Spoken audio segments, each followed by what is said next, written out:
was Monty Python who once said, and now for something completely different. A very warm welcome to you all to week 18 of the Champ.ie podcast. And as too many train drivers and guards have said in my earshot in the last few weeks, all change. Yeah, my name's Mike Vince. It's my, quotes, pleasure, close quotes, to try and referee this lot and introduce to you the famous five who will give you 28 winners for the Cheltenham Festival, and we will be joined by three of the wisest men I know, namely Ted Walsh, Jamie Codd and Mick Winters, without whom the Cheltenham Festival would be so much poorer. We're going to get straight into day one. Just a couple of things to tell you about, and that is that we will be also trying to support the work of the Irish Inter-Jockeys Fund, because we will be putting together a Heinz, and that is the five players will be giving us their naps for the week. And the five are, in no particular order, the Irish Field's finest. Oh no, he's not available. We've got Ronan Groom anyway. A man who has never been lost for words, and who started life as the managing director, chairman, secretary of the Energumene fan club, a position from which he has never once been challenged, Mr. Barry Doyle. A man who's probably getting a bit nervous because he might be a star turn in a very special event happening on the pier at Dunleary about 2 o'clock on Tuesday. Welcome to Andrew Blair White from the wonderful, wonderful town of Wexford. Let us welcome Davy, Boland. And a man who is a dual-purpose trainer. Yeah, a dual purpose means he's an each-way man, but he's also one of our rising stars, Tom Coyle. They are the five men, and never in the field of punting have so many relied on so few for so little. Let's go straight into day one. Enough of this rubbish. And go straight into the first race. As I do so, news that the latest going from Cheltenham is described as good to soft, good in places, up to 10 millimetres of rain by Monday and mostly dry for the 4 days of the festival. That means it is not going to be the venue of the AGM of the Mudlarks Union. Let us start with the Sky Bet Supreme Novice Hurdle, the traditional opening race of the festival, due off at 1:20 on Tuesday. A race where, of course, so many great horses have run and some have been beaten. Sprinter Sacra beaten in it, and Sizing John was beaten in it before he won onto Gold Cup. Appreciated the 11-8 favourite, and then we've got the likes of Ballyadam and Bob Ollinger, and also Metier for Harry Fry and Sean Bowen, the leading British hope. So who's going to have first innings on this? Let's start as we mean to go on. Ronan Groom. Thanks, Mike. I'm going to keep it simple. Appreciated is going to win this race and get everyone off to a flyer. He's going to be another winner for Willie Mullins and Paul Townend. I don't take this speed angle that I've been hearing on other preview nights where he might just get quickened by up the hill. I think the Supreme is often won by a stayer, and Willie Mullins knows that more than anyone else, because he's had plenty of winners in it over the years. I think Appreciate will go out from the front, and I don't think, well, more or less he'll be up in the van. I don't think anything will be able to keep up with him up the hill. Can't have Metier. I think that form, I actually think Appreciated's maiden hurdle form is better than what he did at Sandown. And then I'm just like going down the field, and it's looking like, to me, it's going to be an 8 or 9 runner race. I can see the angle of Ballyadam each way. He got a bit closer to Appreciated at Christmas at the Dublin Racing Festival, but Appreciated still won easy. He has a lot to do. I think Ballyadam, I would have liked to see him up and trip, actually. Ballyadam go with the speed angle into the Neptune. And then you're the likes of Blue Lord, who would have a chance here, but I think they're going to go for the county. I like Ganapathy at a big price if he turned up. And then you're down to like Gower Road for Nigel Twist, and plenty to do. And I think wants to go for the county as well. I think bookmakers will come out in the morning and want to get Appreciated. And you could see something like 6-4, 7-4 freely available, maybe even 2-1. Everyone will be scrambling for your business. And I think that's a fantastic bet for a dual Grade 1 winner and a champion bumper second who's proven at the course. So simple for me, Mike. Appreciate it. Davy Boland. I've always been a fan of Ballyadam, and I'm going to stick with him. I know what Ronan's saying. Appreciate his form, and he's beaten him. I wouldn't mind the last 2 runs ago when he was fourth. Obviously, he scoped wrong. Gordon's horses weren't right at the time. it's not ideal that he's moved stable. That would slightly put me off, but look, it's very close to it. So surely Henry the Bromhead can't do anything wrong with him. Just keep him ticking over. The good ground is definitely a plus for Ballyadam. He is a quick horse, and I think the race will be the faster they go, the more it's going to suit him. So and a big enough price. I agree what Ronan said. The Metia's form is fairly brutal, and I appreciate it. Obviously, it's going to be difficult to beat, but I'll stick with Ballyadam at that price. Mr. Coyle, what have you got to say for yourself on this one? I'd agree with Ronan and appreciate it. It's just funny if Fernie Hollow did stay sound this year, I presume he would have went for this, and I'd say appreciate it would have stepped up. So just on that form, Bob Ollinger, definitely, I was down in Goran that day for the maiden hurdle that they ran against each other. And for what was horrible ground, I never seen two horses pick up and literally sprinting down to the last. So he definitely comes into the radar here. I do agree with the boys with saying Ballyadam, the better ground he'll definitely appreciate that. But I don't know, just his last couple of runs, it'd be funny as well for a horse that his first win was around Downpatrick. To go on and win a Supreme would be, I'd say, it'd be a first. But look, we'll keep it fairly simple. I'd say Willie has the key here, and appreciate it to be followed by Bob Ollinger, I think. Barry, I see there's a horse in this race called Irascible. Who's it named after? Well, the chairman's seat is in good hands, anyway, Mike Vince. I have to say that to you. What do you think about this yourself? I thought Soaring Glory. Look, the Betfair winners don't have a good record in the race. I just thought if with the ground being on the better side, I think he's 50-50 to go. Did you get in touch with John Joe Jr. today? No, I haven't. You decided to leave, but nobody was talking to anybody today. It was the wildest, wettest, and most miserable day since the last time we sat in these chairs. Andrew Blair White, where's your shilling here? Or sorry, your euro? Yeah, I'd be with Thomas and Ronan here with appreciated. I think you can overcomplicate this race as much as you can want. I can make peace with people back in the likes of Ballyadam and even potentially Metier. I can't see the Soaring Glory angle as well at all, to be honest. I could name you 15 Irish novices that would have won the Betfair hurdle of 133. So there's much better horses that have won that race before getting beaten in this. I think Metier's, even if you don't like the form, I think he's ground dependent, and also Harry Fry's horses aren't in great shape at the moment. Another very heavily punted odds-on favourite turned over today. I wouldn't be too sweet on that. Instead of Ballyadam each way, I'd give a chance to Blue Lord at the prices to follow him home. For every Duvan, there's a Shane's Hill coming up the hill behind him, and potentially Blue Lord might just be that. I thought he ran quite well in the Dublin Racing Festival race. Behind Ballyadam, he might be able to get a bit closer to him. So appreciate it to win with Blue Lord following it home. So it's going to be the first of 28 greenwashes of this week, then, is it? It's going to be as simple as that. So very quickly, Barry, a tip. Yeah, I'd go Soaring Glory if you lined up each way. I think the form, Andrew's talking about 133. He was obviously a plot for that. He's gone up obviously a fair bit in the weights. I thought his early season form obviously was beaten behind Brave Man's Game, and Andrew loves him for the Ballymore. So I think that form is good. Due start, and I think the rest of the season he was being plotted for the Betfair. So if he lined up in here, I think they have to go for it personally. Don't see why they wouldn't. I think a sharp undulating track like Cheltenham, I think that'd suit him. I think good ground obviously is a plus for him also. So I think they have to have a go. I don't see why they wouldn't. 7-1 each way. That'd be my selection if he goes. No, all right, we move straight on. Because we don't hang around here. We go quicker than they normally do in those bumpers around the back streets or one of the tracks, and go straight into the Sporting Life Arkle. And I think we can all probably go and have about 3 pints if I start with Barry here, so I'm going to leave him till later.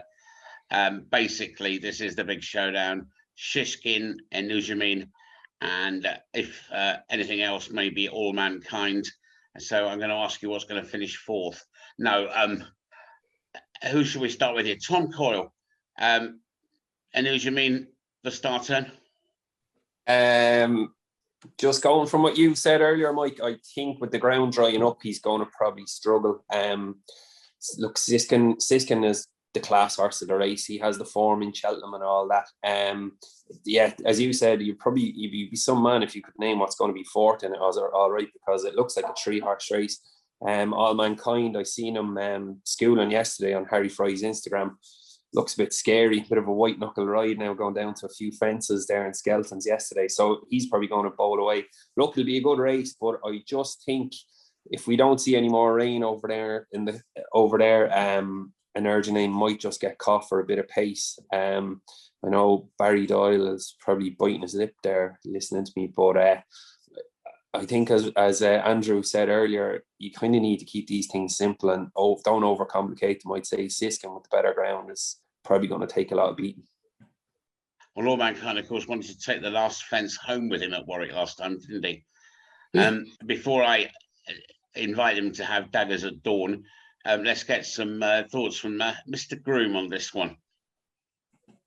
Shishkin's going to win, Mike. I'm pretty sure he is. I think he's probably very probably going to win, and I think that'll be reflected in his odds by the time of the off. I think he could be 4-6, to be honest, especially if the ground dries out.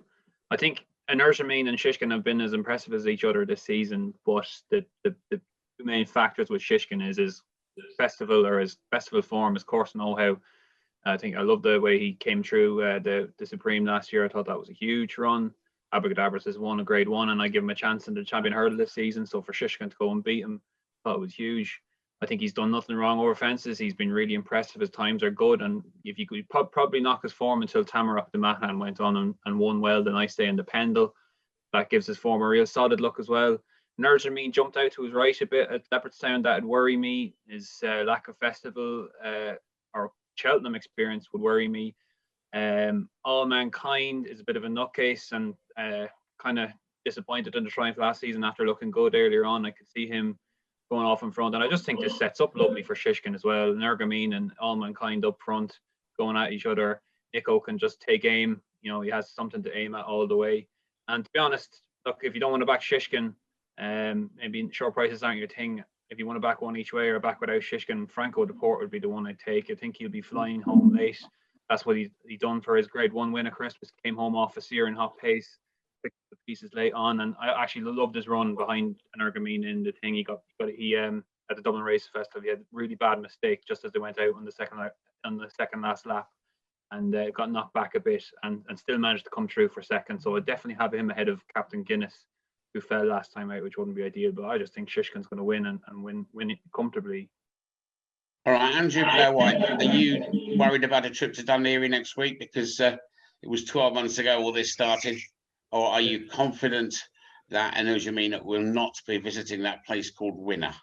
Yeah, well, myself and the Dunleary fire department, I suspect, are both hoping that Energumene doesn't go and win on Tuesday. But look, I wouldn't have a massive say on it, to be honest.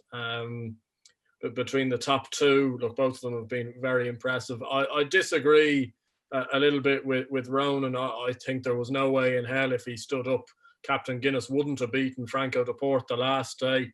I think the more the ground dries, the better his chance becomes, and I think you're backing him each way to beat All Mankind. And geez, as Tom was saying there, like the way All Mankind was even schooling, like Christ, I just can't see him almost getting around at Cheltenham, let alone getting up the hill. So I've backed Captain Guinness each way in the race. It's a bit of a cop-out against, having to pick between the top two. But I genuinely think on a bit of nicer ground, he might run a huge race. Have you got a trampoline, Barry, so you can jump through the roof and up into the skies? If Energumene, in the colours of the chairman of Brighton and Hove Albion Football Club, currently residing in the Premiership, can win this. Is it a 6-star nap? How confident are you, bearing in mind that sometimes smaller fields, strange things do happen? Yeah, I think Andrew Blair White will have to have the armbands at the ready. Yeah, he's been up at the festival. I think 9-4, anything bigger than that, 9-4 or bigger, take all you want of it. It's very simple. All Mankind goes off like the clappers. Townend will sit, he'll travel away. I think he'll jump to the lead. He won't even have to take the lead. He's pacey enough that I think he'll jump away himself to the front. I think he'll run the legs off Siskin. That's my opinion. I've said it all along, not changing my mind on it. I think anyone that wants to have a go at Energumene is talking about good ground.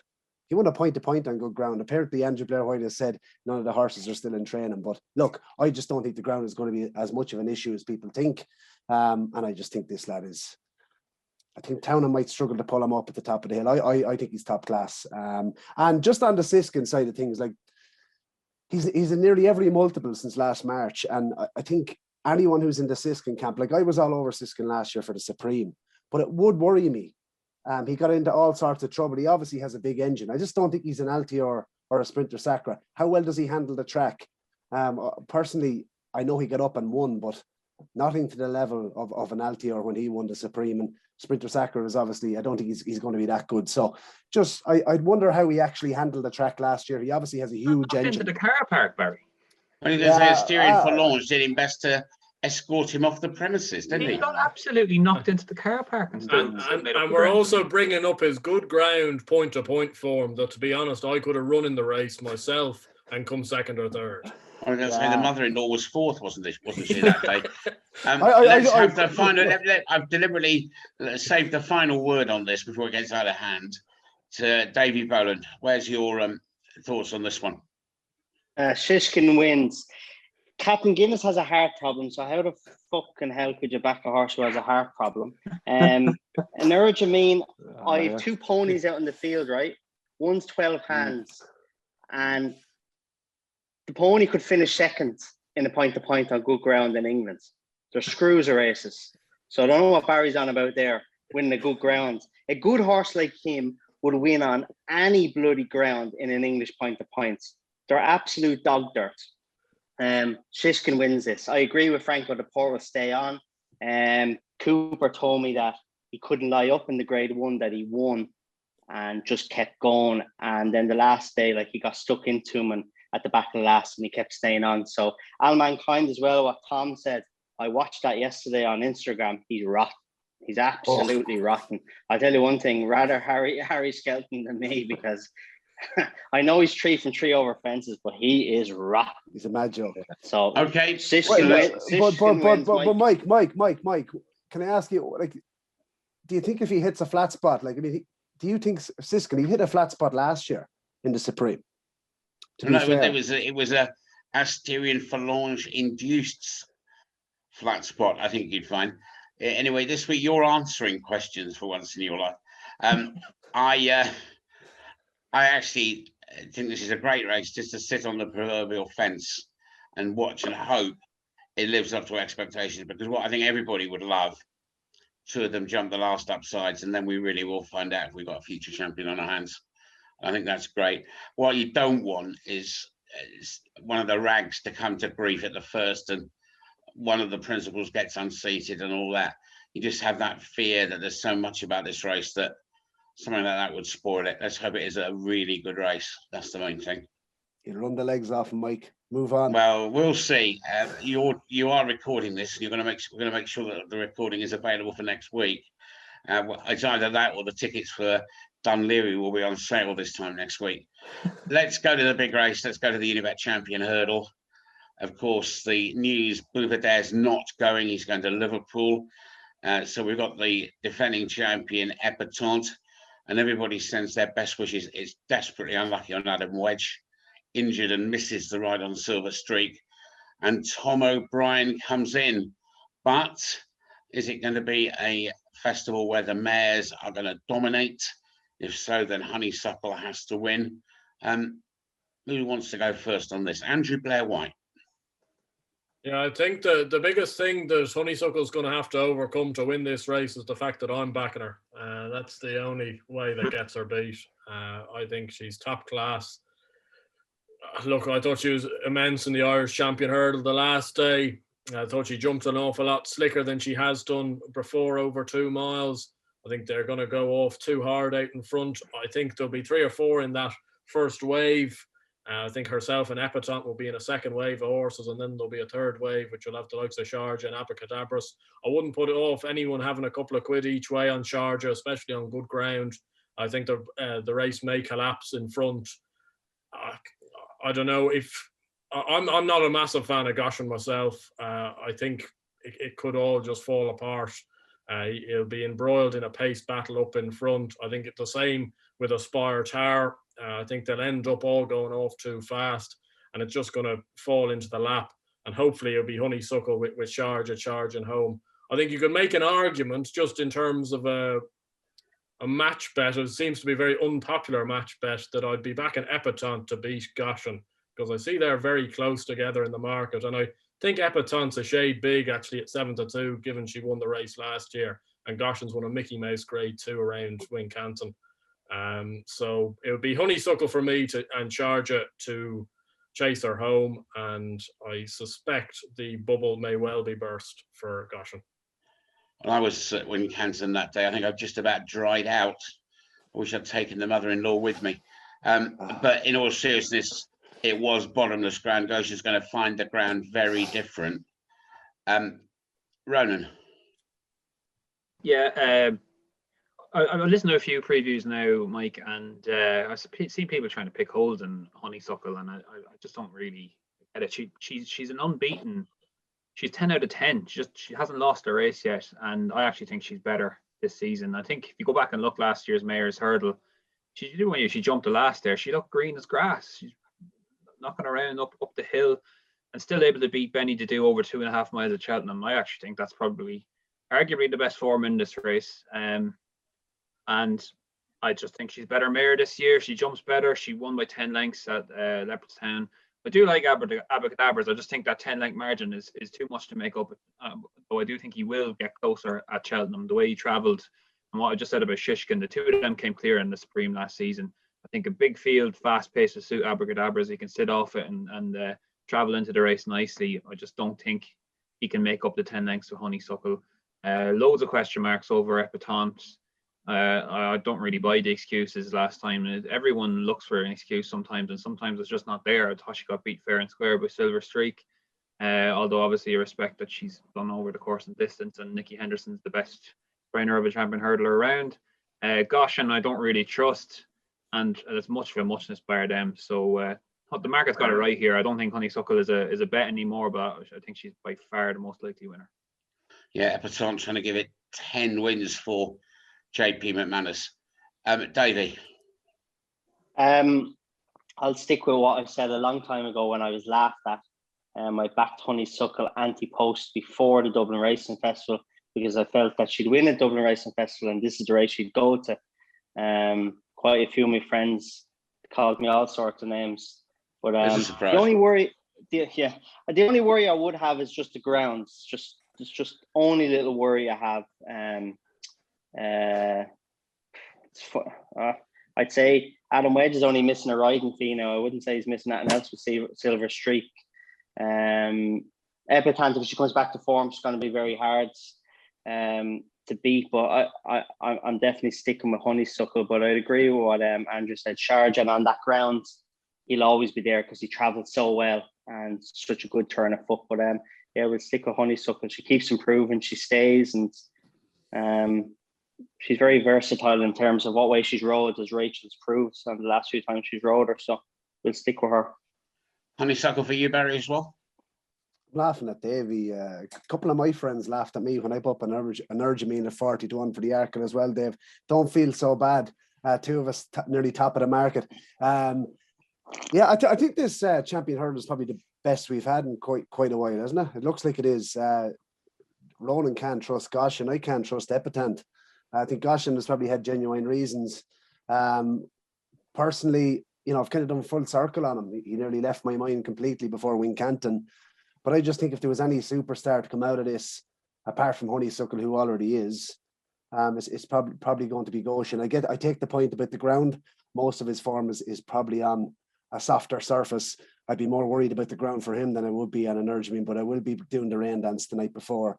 But I think that, I probably would side with him just at the prices at 4-1. As I said, he could be anything. He was he was going to be arguably the most impressive winner of a Triumph Hurdle that I've seen. O'Connor was good, but I think this lad was he was tugging the whole way around. I just personally, when I saw that last year, I thought he was champion hurdle winner for this year. So I'm not going to change my mind now. I think 4-1. I've backed him at 6s earlier on the year. He went out to 20s and now he's back into 4. So we'll go with Goshen. But if there was one each way, I think I love the way he's been campaigned this year, is Aspire Tower. And Thomas Coyle, I think, put him up at, I don't know, Thomas will tell you on the season preview. But I just like the way he's been campaigned. He's been kept fresh, and I think he could run a big race at a big price. Well, yeah, Aspire Tower was third net second in the Triumph, wasn't he? Because he was left second in the end with Goshen's spectacular exit. TC, Aspire Tower? Yeah, look, I think back to him at 66-1 early on in the year to get there. Look, he's here. I just thought, my thinking of putting him up earlier on in the year was because he was such a big and raw horse, even going to Cheltenham last year. I think Henry has campaigned him properly. It was no fluke, I don't think, about beating Abracadabras in Down Royal.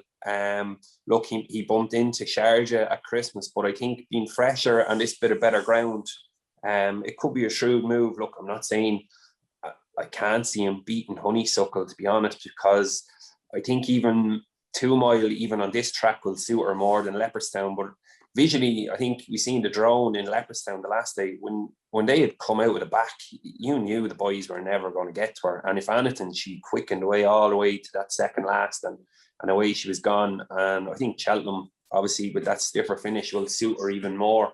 Epitante, yeah, I'd agree with Ronan. I can't accept why she was beaten the last day by Silver Streak.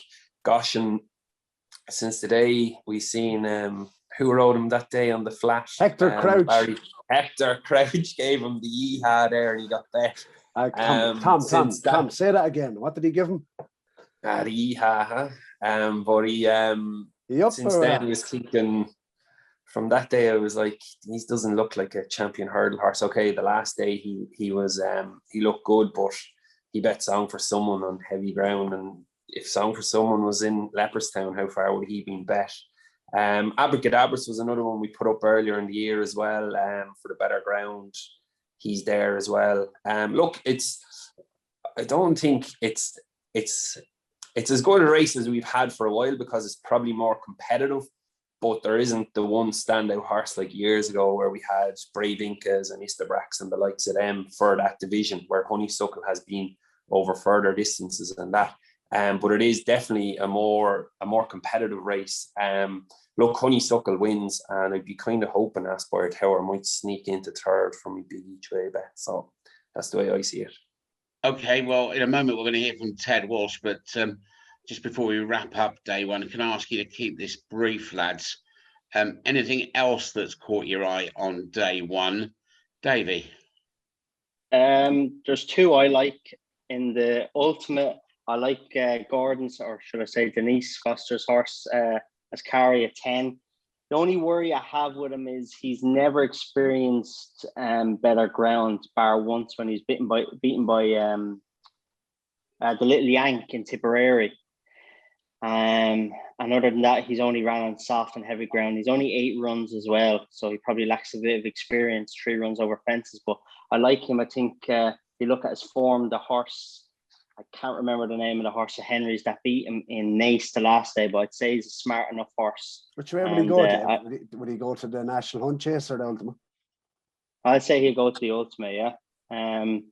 I fancy him from that. And then there's another horse there quickly I like at a big price is Jeff Kidder in the Fred Winter, or the Boodles, whatever they call it now.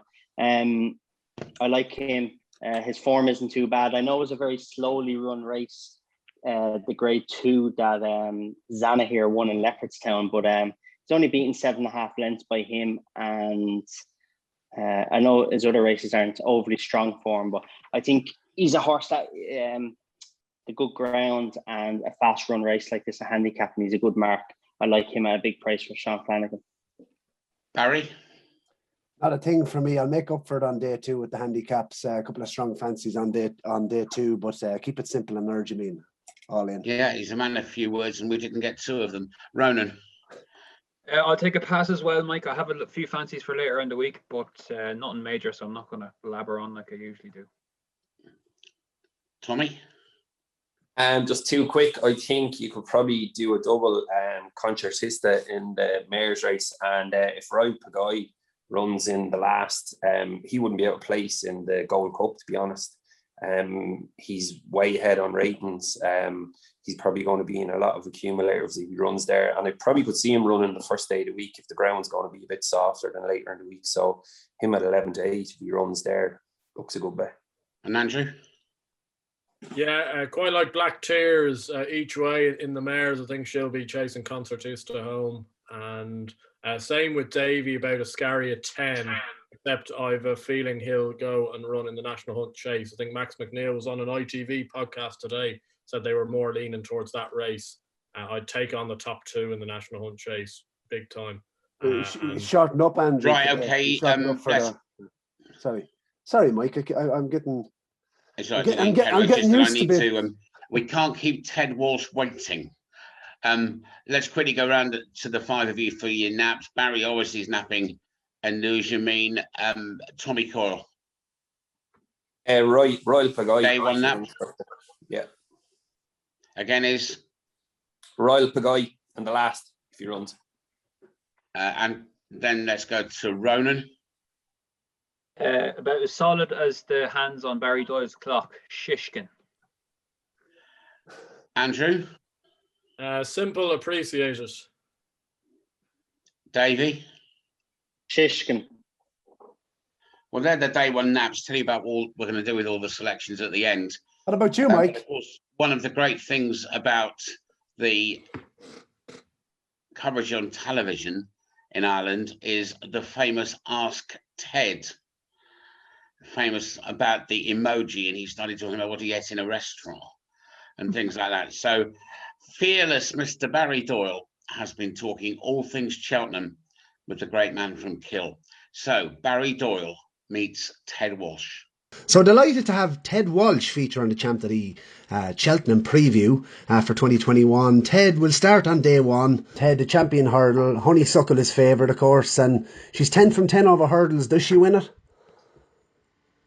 I'd love to see her win it. I'd love to see her win it for Rachel and, of course, for an Irish win and for Henry de Bromhead and for the mare herself. She's a great mare. She's a great chance.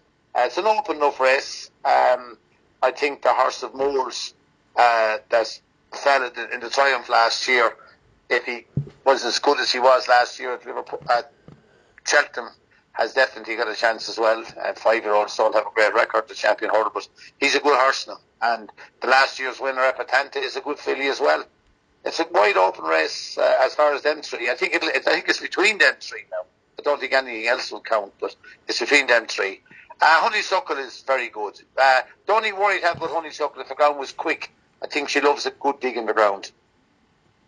And clash of the week, Irish versus the British, Willie versus Nicky, Energumene versus Siskin. What a clash this could be, Ted. How do you see it?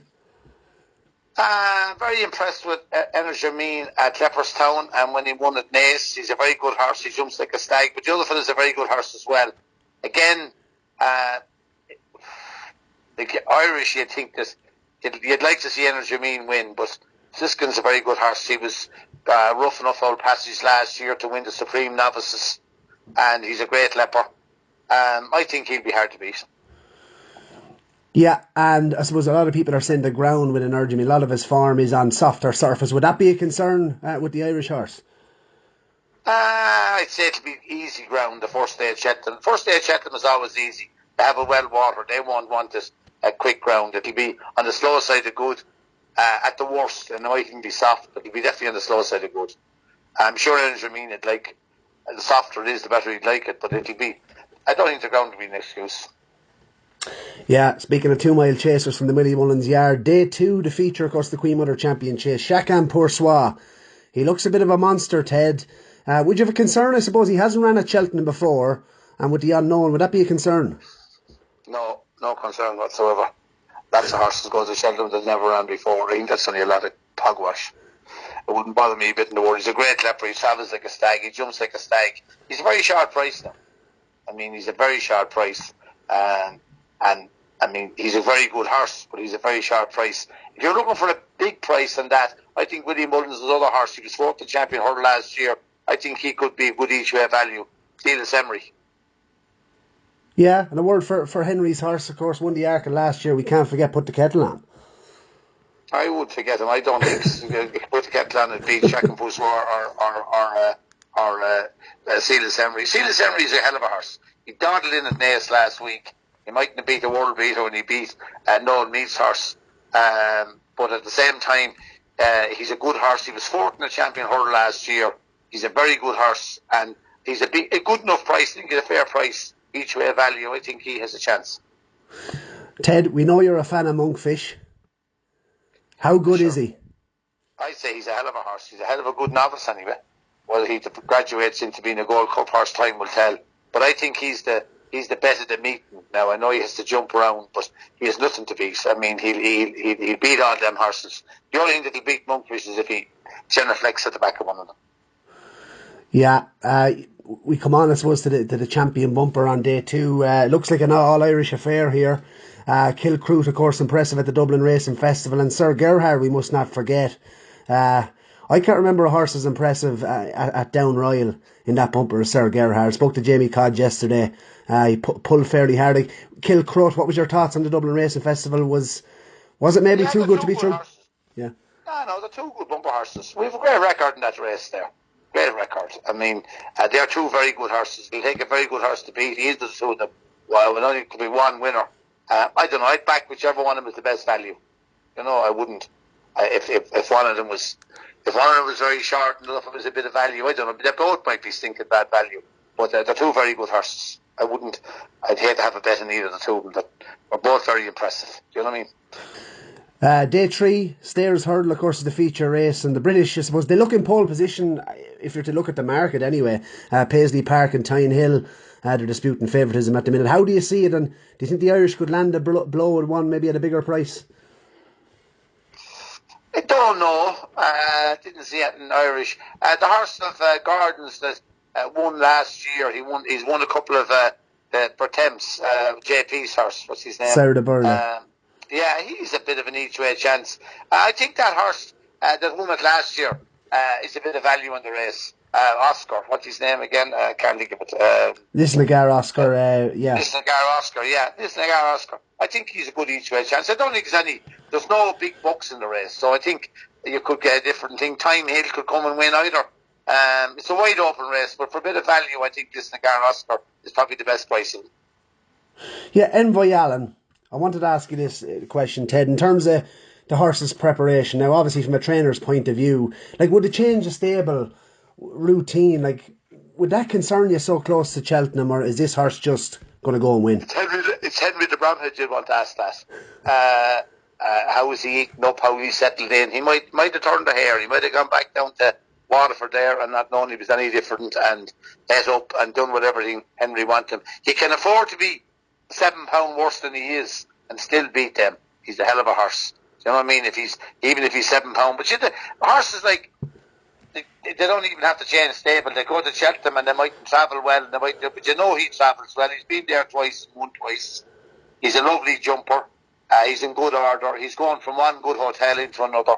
I'm sure it's not ideal, but I think he has so much up his sleeve. He's not going for the Gold Cup or the Champion Chase. He's going for a Novice Chase. If he met them same horses here next week at Leopardstown or Punchestown, he'd be 1-3. Yeah. You know, it's like those mares of Willie Mullins that went over a few years ago, Limini and Albroom fought, or what's it called, the good other brown mare there, name escapes me now, Groom Mag. They were 6-4. But if they met the same horses here at Punchestown or Leopardstown, they'd have been 1-2. So sometimes there's great value in with the short price horses because it's Cheltenham. Fellas say, "Oh, Cheltenham, still only a race course and still only a race." I think Envoy Allen is against them horses. I think he's a different league. A mouth-watering question, Ted, and I've been mad to ask you because it's looking ahead to next year, and I know it's early, and I know we're miles out. But if you had to nail your colour, if it was to nail you down and ask you potentially next year, if we had a Gold Cup clash, 2022, Monkfish or Envoy Allen, who would you side with? At the moment, I'd probably side with Envoy Allen. Right. But that's a long ways to go. Lots of horses have been impressive novices, and both of them are very good horses. And they both could end up not winning another race. That's the way the game is. But they're two very good horses. But I mean, they all have to progress next year, start off the season sound and be in the same shape. I wouldn't have thought coming home from Cheltenham a couple of years ago that Album Photo would win 2 Gold Cups. It seems like a long time ago, Ted, since Album Photo celebrated his first Gold Cup win outside the Lord Bagnall there in 2019. He's only had 4 starts since then, but he's going for a third one now. What's your thoughts? Yeah, it'd be great if he did. If you asked me 2 or 3 years ago, I never would have thought he was a horse that would be heading to win 3 Gold Cups. But he could do. A bit more to do this year. Absolute Heart's a very good horse. He won around there as a novice. He stays well. He's a quality horse. He's a young horse in the improved. And I thought Champ was very good the last day when he was second at Newbury. I think Album Photo will have more to do. I think the softer the ground is, the better it'll suit Album Photo. But I think he will. I think he'll be hard to beat, but he has plenty to do with them other two. Yeah, and I wanted to ask you actually about Champ, and again from a trainer's perspective, 1 run this season, obviously had a wind up early in the season, but you know he comes in there off a win at 2 miles and adjusting back up to 3 mile too. Would that be any concern for you? Like, not a bit north. Okay. Good horses. Good horses win over any. Cato Star could win a Tingle Creek over 2 mile and win a Gold Cup over 3 1/4. In a nice prep run at Newbury there over 2 miles. Sure, what you got only had 1 run this year. Album Photo. Yeah. Run some more over 2 mile and 6. You know, how could you relate some more to Cheltenham? 2 Irish horses before we finish up on day 4. They're not running on day 4, but I did want to ask you about the 2 of them. One being Concertista and the other being Bob Ollinger. Thoughts on the 2 of those? I think Bob Ollinger's a very good horse. I think he'll be very hard to beat in the Ballymore. Very hard to beat. He's a very good horse. He ran up against Fernie Hollow at Gordon and just got beat. And then he came back and he won the canter at Navan and was impressive again at Naas. I think he's a very good horse. And no, Henry thinks he's a very good horse as well. I think he'll be hard to beat. Whatever beats him will win the Ballymore. And I don't think anyone will beat him. Concertista. She's vulnerable. You could pick holes on her here and there. She's not near the mare like of the other mares of Willie's that won it, like Qui Vega and Benny the Jew. She's definitely not in that category. Maybe she doesn't have to be, but she's not. So finally, Ted, before we wrap it up, to raise funds for the Irish Injured Jockeys Fund, I'm going to ask you for a nap of the week, an next best of the week, and an each way dark horse. Well, Monkfish is the nap. In the Novice Chase, do you know what I mean? Yeah. Without a doubt. I think the next best is Gordon. So well, Sneezy's horse in the Triumph. Zana here, and each way. I'd say, as I said to you earlier on, Envoy or Silas Emery in the Champion Chase. Ted Walsh, pleasure having you on the Cheltenham preview for 2021. Hopefully some of those land and we raise a much needed funds for the Irish Injured Jockeys Fund. I wish you all the best. And where will you be enjoying the racing next week? Here in the couch looking on the box. Have you the man cave set up? No. Anyone that's in here will be Cheltenham orientated anyway. Only Helen myself, maybe Katie as well. With the do not disturb with the do not disturb sign on the door. At this stage, they know. They tell us that. We know when she was COVID on now. There's no one calling anyway. You don't need to do not decide. You don't need to do not disturb sign. It's a shame not to be in the company of the great Mr. Walsh at Cheltenham this year, but hopefully any second now means that we shall be reunited at Liverpool. However many years since Papillon won. Anyway, we need to move on to day 2. The mother-in-law's asked me what I fancy on day 1, so I said I write each way. Interesting, Richard Johnson, I hear, is going to ride that horse who's been placed in some big handicaps in the UK. And this lot have all been placed in plenty of handicaps, these 5 tipsters. So let's see how we go with day 2. Start again, obviously, with a novice hurdle, this time over further. We start with the Ballymore. And of course, Appreciated is one of the leading fancies in the betting, but it's going to go on day one as far as we know. Similar comments apply to Bob Ollinger. So the favourite is to keep this at home. A Brave Man's Game for Paul Nicholls is the favourite, just ahead of Gaillard du Mesnil, who looks like being the main hope of Team Mullins, and a couple of others that probably got half a chance. So let's start this time on day two with some eloquent words of wisdom from Tommy Coyle. I don't know about how wise this will be now, but yeah, as you say, it's difficult with Everton being doubly entered. But there's one at a bit of a price there now at the minute, and he stayed on very well behind Appreciated the last time. It's Kescon Risk of Joseph O'Brien's. He was beaten 12 lengths by Appreciated the last day in the Dublin Racing Festival. I know he's also in the Supreme as well, but just going through them. If you watch back, he's really stayed on well. So maybe this bit of extra trip might suit him well. He won his bumper well in Fairyhouse probably over a year now ago. Look, Willie's as well, Gaillard du Mesnil, he was impressive the last day. He asserted going to the line where he looked a little bit in trouble turning in, but he had plenty left. I wouldn't be so sure on Brave Man's Game form either. I wouldn't be up to scratch on the English, so Mike will probably let me know about that. But yeah, just with double entries, it's a risky race. But I do like Kescon Risk if he goes here at an each way price. I think he's 16 or 18 to 1 there. He could be a bit of value there. What I would say about Brave Man's Game is the Nicholls Book of Superlatives has been out on this horse. Whether he's right or whether he is wrong, time will tell. Andrew, where are you here? Yeah, I actually really like Brave Man's Game. I know some of these are doubly entered. Kescon Risk will run in the Ballymore, not the Supreme. I don't see under any circumstances other than a couple of, supposed shrewds going in on Bob Ollinger. I don't see under any circumstances how he's going to run in the Supreme over this. I think he'd have a great chance. But no, I've been quite sweet on Brave Man's Game all year. The form of the last race at Newbury, it's hard to know because the real key to the form is Stargate, and we haven't seen him since. But he looked very impressive going into that race. So you'd have to rate that as pretty good. And Paul Nicholls can't stop talking about him. As you said there, Mike, every superlative under the sun has been given to this horse. And if he's even 80% as good as they're talking him up to be, he'd have to have a great chance in this. I'd take on Gaillard du Mesnil. I think the form around Leopardstown the last day, he's beating a lot of horses that will be running in the Bartlett rather than the Ballymore. As much as that's not bad form in the book, I still think he should have won the way he did. And Brave Man's Game, I know the shallow hurdle doesn't have a great record in the race, but he won it by 10 lengths. It's a bit of an odd one out from other shallow hurdle winners, and I think he's got a massive chance of giving one to the English. Well, I would say at least he proves he gets the trip okay. Barry. Yeah, I think Andrew's on a good one here. Anti-post, 16 to 1 Brave Man's Game. He's actually my selection at 7 to 2. Brilliant jumper. It's not like Nicholls to have one as forward, is it?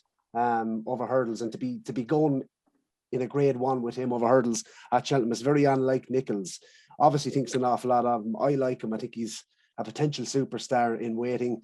I suppose the last 14 winners of this, it tends, were an SP shorter than 8 to 1. So this race tends to favour horses at the front end of the market. Personally, I don't see the fascination with Willie's horse, Gaillard du Mesnil. He just doesn't do it for me. I know Andrew likes Statler for the Albert Bartlett. Tom, I do agree with him. I like Kescon Risk as a bumper horse last year. I thought he might potentially go for the Supreme, but he is a lot shorter on the exchange for the Ballymore. It looks like I can see the case as well. He was staying on late. So maybe at a bigger price, Kescon Risk, I think he was 20 to 1 non-runner, no bet. The last time I checked, the good ground will suit him again. But my selection in the race is Brave Man's Game. I think Andrew will be taking home the bacon 16 to 1. Anti-post. Davy Boland. Bob Ollinger wins well. Very good horse. Going back to what we said in the Supreme, what Tom said about that day in Gorn, I was there myself that day, and I think, I know it's easy to say if injury hadn't caught him, I'd say Fernie Hollow is by far the best of all of the novices. I'd say he was going to go on to big things if he hadn't got injured. And this lad, it was unreal how hard they went up from back to second last the whole way home. And then I probably bet nothing in Navan, but he was still impressive, and I thought he was brilliant the last day in Naas. I thought he was very, very good. Everything's going to suit him here. The trip, the track, the stiff finish. This is a very, very good horse, this is, and I think he'll win. Do you think, just Davy, like just on the trip, do you think he'll settle well enough? Do you know, he's been racing over that shorter, and he races enthusiastic enough, I thought, at times, you know? He was very keen in Navan, actually. Yeah, like he's going to have to spit that out if he's going to get this extra. That'd be my one. The only thing, that other yoke of, I should say yoke, because he's not a yoke, he's second favourite. Willie Mullins' lads, where's the hoods? Sure, he'll probably make it a good gallop in front, you know. You call me mad now, but at a huge price, you know what I think could be placed, and is that MC Muldoon of Willie's. When he gets good ground, you're gonna. I know that's, you look at the form and you're probably thinking, what's wrong with this lad? Did he get a bang on the head? But I guarantee you, this lad's going to be in the first 3 or 4. And he's carries the colours, of course, of Willie's missus.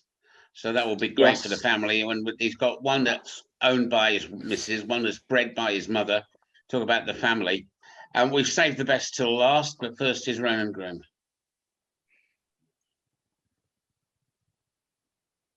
Sorry, I muted myself. I want to take the top 3 in the market on here. I just don't have anything to do with. I think it's interesting. They're all Grade 1 winners over 2.5 miles plus, but I just don't think that's the type of profile you need for this race. It's been said many a time that you need a more speedy horse in the Ballymore. It's one of the great kind of tricks of Cheltenham. It doesn't really make sense, but a lot of horses come back to 2 miles and have from this race and won the champion hurdle. I think it's the layout of the track, the way that they jump 2 hurdles early enough and then come uphill. I just don't think there's anything there. I mean, I don't get the brave man's game thing at all. I mean, the beat 2 horses in the shallow, one of which we haven't seen. The other one was the Glancing Queen. She beat 50-1 for this. The horse that he beat before that, S Perfecto, was beaten off a mark of 133 next time out. Just don't get it really, brave man's game. If you look at, compare his form to Gallard and O'Neill and what he did at Leopardstown, the field he beat of, you know, really good Irish novices. So just don't think there's a comparison there. Bob Ollinger,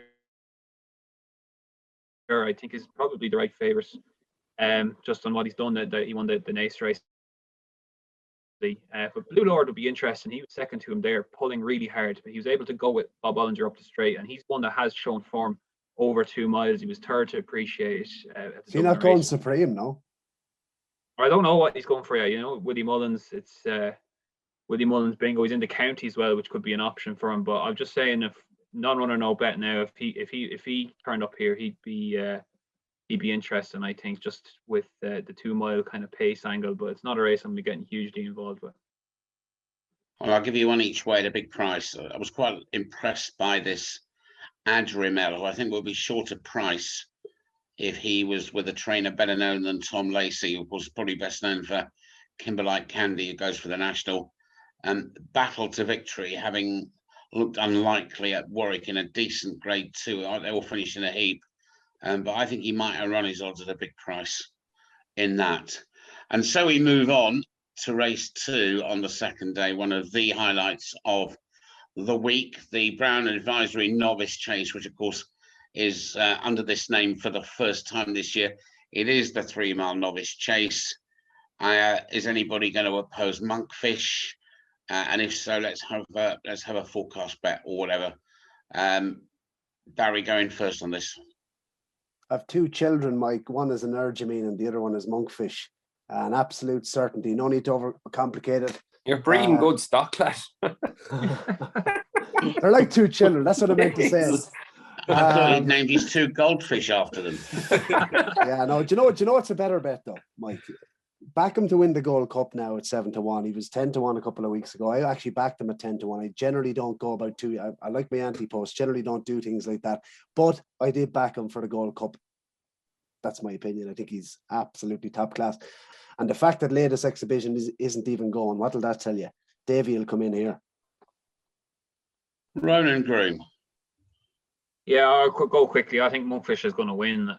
For a while, he was the same sort of price as Jacques Poursois for the Champion Chase, and Jesus, I would have had Monkfish at that price miles before I'd have Jacques Poursois. We'll get onto that in a second, but I think Barry's summed it up beautifully there. When you think latest exhibition, it'd probably be one of his main rivals, and he's completely ducking Cheltenham. You scared him completely away.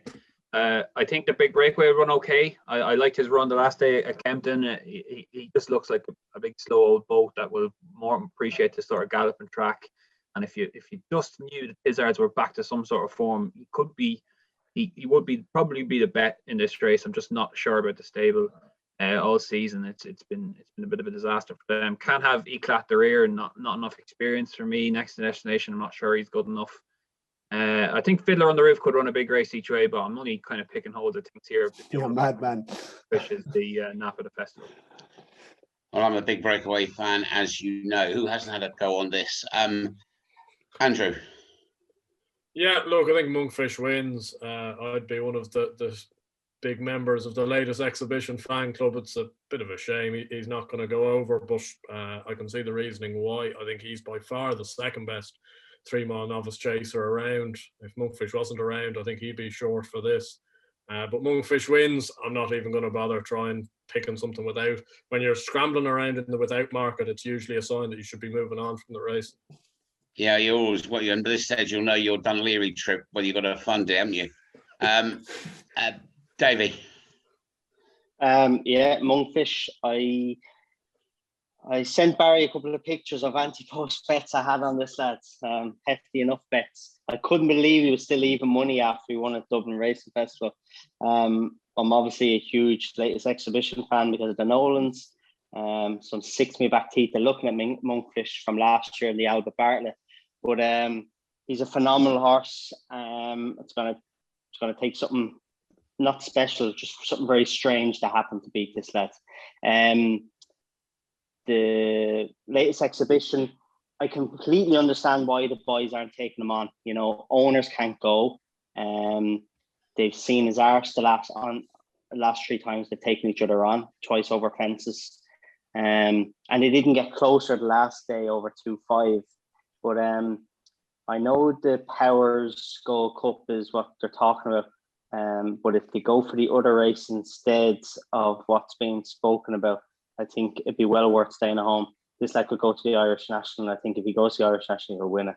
Latest exhibition. I know I'm getting off the mark here. We're talking about Monkfish, but just to say about latest exhibition, he's a very good horse, and I think it'd be ideal if he did go to the Irish National. It's a good race for novices. But yeah, Monkfish, nap of the meeting, he'll win. Andrew Blair White might have a dilemma Mr. between Coyle. Wild Fred and latest exhibition in the Irish National, Thomas Coyle. Nothing gets in front of a Nolan horse for myself. Tommy Coyle, complete your... Yeah. Look, we'll keep it simple. It's probably across the board that Monkfish is going to win.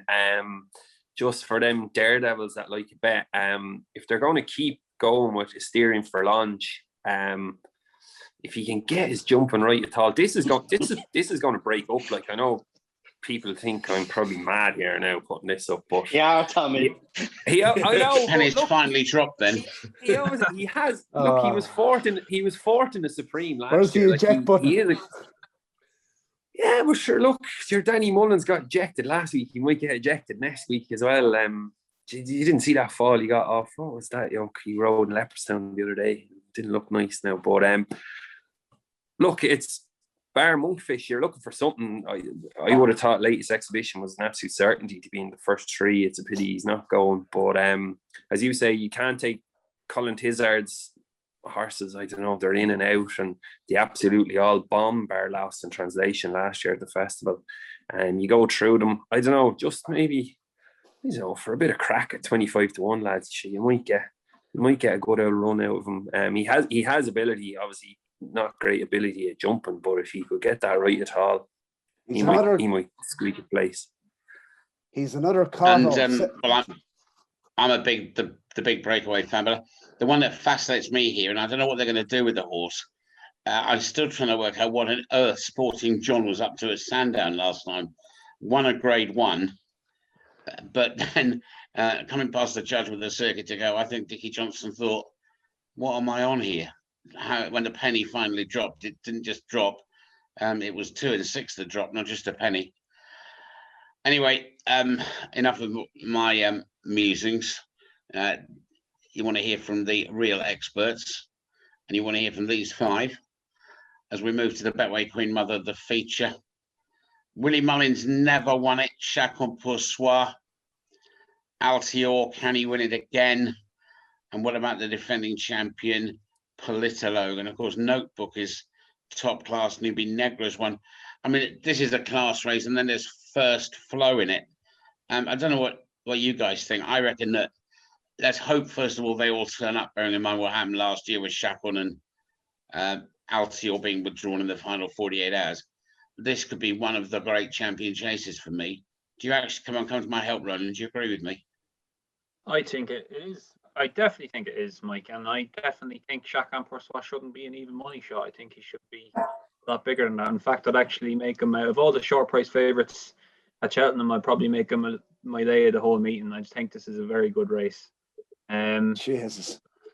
Honestly, the Cheltenham factor is big with Chacun pour soi, and you look down the field there and tell me this is not a good race. People are crabbing Altior, saying he's 11-year-old back on good ground. I think he's a player.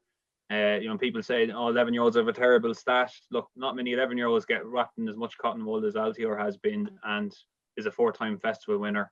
I give him a huge chance if he's back to form. Newbie Negra was really impressive last time. Politologue won this race last season.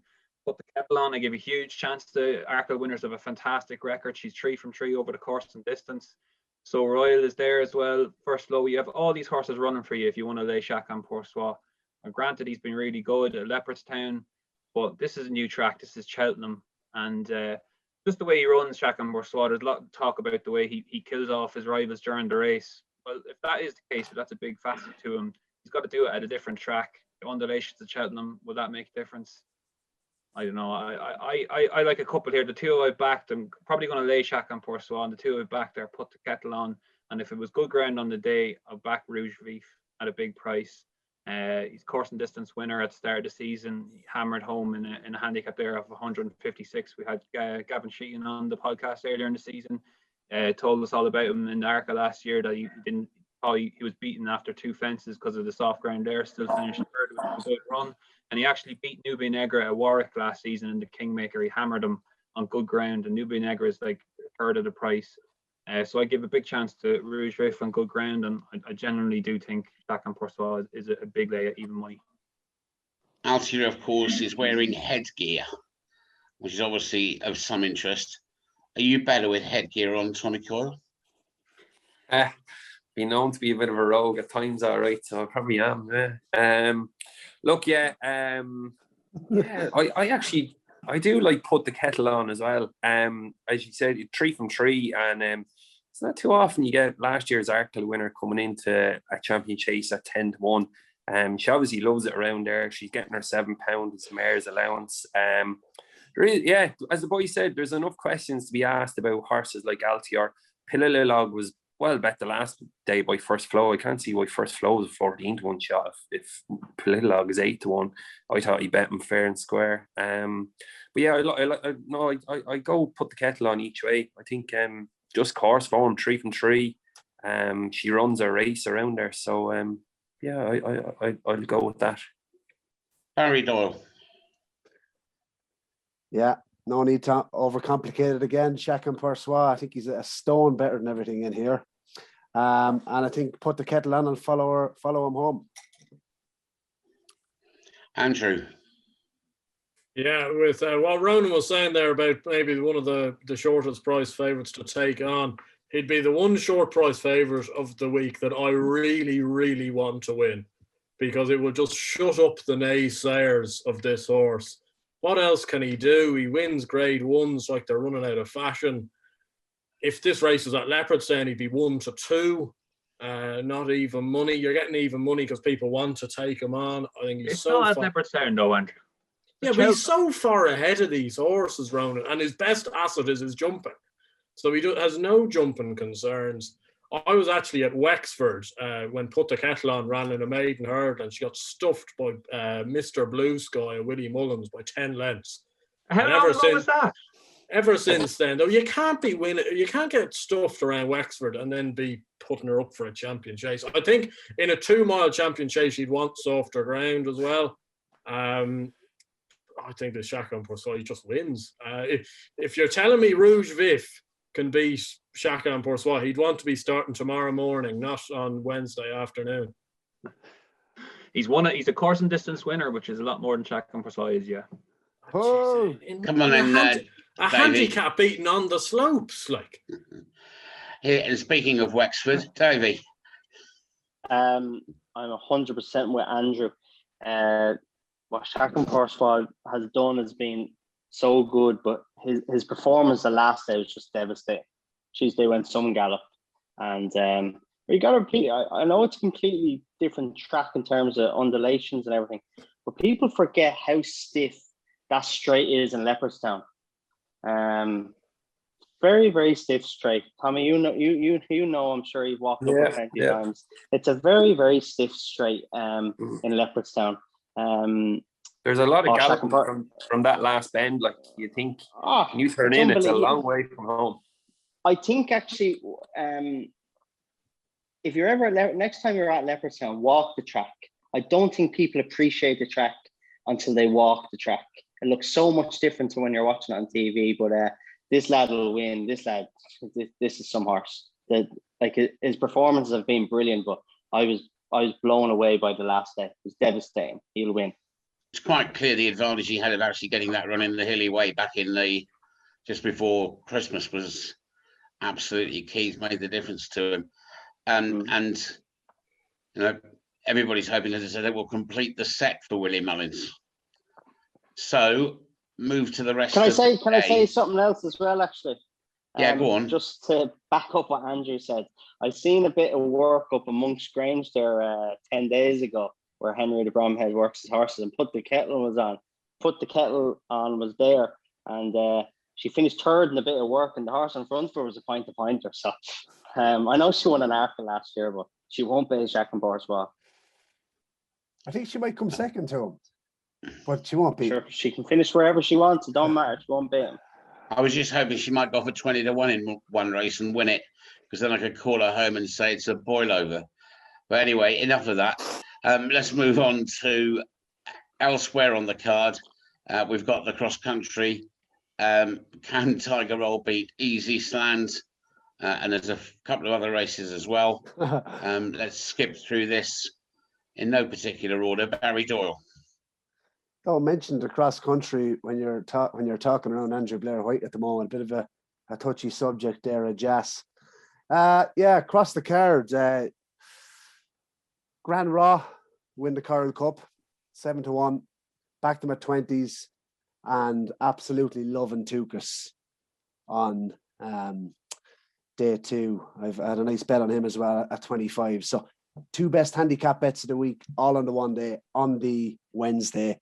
I think Tukas has been a plan for a long time, and was interesting to see completely different tactics at Leopardstown the last day, after being, I suppose, ridden to finish late the previous day I think it was the Dan Moore at Fairyhouse. I think this is a plot, and he's got £5, I think, on top from the British handicapper, on top of his Irish mark. So he hasn't been absolutely totally crucified. He's off a mark of 143, and I think he'll be hard betting the Grand Annual. He's actually my nap of day 2 in Tukas at 8-1. We'll come to naps in a moment before we introduce the Codfather. Of course, who has got a great record in the bumper, which is on this card. And anybody got any thoughts on the bumper? Let's go to the rest of the card. Let's go to Andrew next. What do you think? Yeah, well, I'm hoping Willie Mullins and Rich Ritchie have a good middle of the Wednesday, because I quite like Kashari in the Coyle Cup. I still think 9-1's available. I think that's a very fair price. Only got £2 from the English handicapper. And if you looked up Wise Guy's horse in the dictionary, you'd get a picture of Tukas. Every man and dog seems to have backed him now for the Grand Annual. I can't have him personally. And I'm really hoping, I don't know whether it's confirmed the plan or not, but I'd hope Jordan Gainford might ride Chosen Mate. And if he does, I'd give him a knocking good chance in the Grand Annual at 14-1. All the wise guys were listening to me, Blair. Go to Tommy. Yeah, I'm going to go have a quick run through. Coral Cup, Martin Brazel's You Raise Me Up. Martin's horses are in as good a form as a yard has at the minute. He's not going with some of his bigger guns, but he is going with this lad. I think he's well handicapped there off.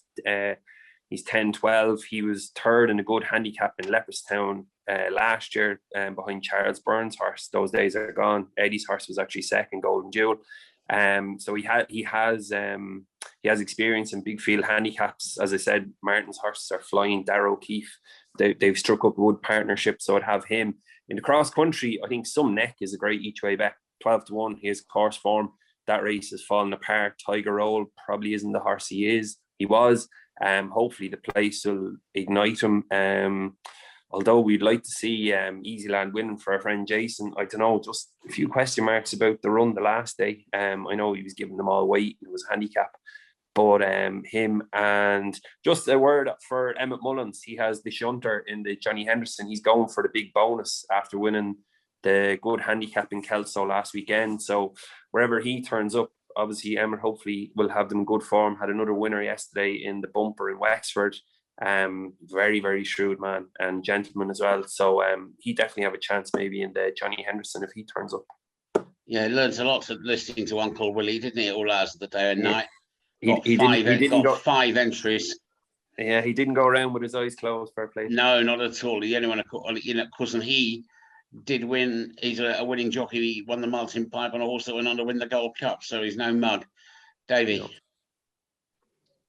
In the bumper, Three Stripes Life has been well backed in the last couple of weeks, probably because of certain people talking about him. But it's a very, very good horse. You look at his race in Navan. He was very keen early on with Jamie. And I know they taught an awful lot of the second horse. The second horse is now being sold and gone to Paul Nichols's, and I'm told has shown great things at home. And sure, he destroyed him that day. It's a very, very good horse. High cruising speed, quickens. I think when he gets on better ground, he'll be better again being a leading light. Sir Gerhard is obviously a very good horse. And Kilcroot as well. But I think I like Three Stripes Life in the bumper. I was very impressed with him in Navan. I think the other two are very short, aren't they? So I still have it in the back of my mind, although he was proved wrong, why Willie was so keen that Patrick should ride Ramillies and not Kilcroot in that race at Leopardstown. It just makes you wonder, something is nagging at the back of my mind. That you're always very keen on that horse as well, Mike. Well, exactly. I remember when he ran in his first run, Richie Deegan actually rode him in Leopardstown over a year ago, and he was very, very keen, but they said he was just very backward and green. And then maybe something happened to him, I don't know, but he'd nearly a year break, and then he came back and bolted up. And like you said, Willie, I know he was wrong about which one to ride, but I like this Three Stripes Life. I think he's a very good horse. But like I said, the other Sir Gerhard could be very hard to beat. Well, here's a man with all the answers, not necessarily to the questions that I ask him, but Ronan. Yeah, I've nothing for the Coral Cup, Mike. Snap. I share Thomas's concerns over Easy's Land in the cross country. The horses that beat him the last day were the two in front of him were out of the handicap, which doesn't really say much at all for the form of that race. So if when Chacun Pour Soi bombs in the Champion Chase, I wouldn't try and get it back on Easy's Land. But one I would suggest having a bet on is Ibleo in the Grand Annual. I think he's been really progressive this year for Benicia Williams, and he beat a horse called the Big Bite last time, who should have won that Greatwood Gold Cup in Newbury, tried to run around again. So I'll give him a big chance at 12-1 in the Grand Annual, and nothing for me the Champion Bumper. That race shouldn't even be at the meeting. So just Ibleo and the rest of the card for me, please. Right, naps on day 2, Ronan, as you've got the floor. Let's start with you. Yeah, go for a nap. I'm not huge on anything. I'd say if anything, I'm going to lay Chacun Pour Soi. So that's go with my nap for that. Tommy? Look, probably the best horse at the festival might be run Monkfish. Davy? Do a double. Shack and Poursois, Monkfish. Load up on the two of them. They'll both win. Andrew? I'll try to get something at a price here. Kashari each way in the Carl Cup. Barry? Davy Boland, great shout, how are you? We'll try to give a bit of value though, but that double will come up. In Tukas, Grand Annual, 8-1. So there you have it.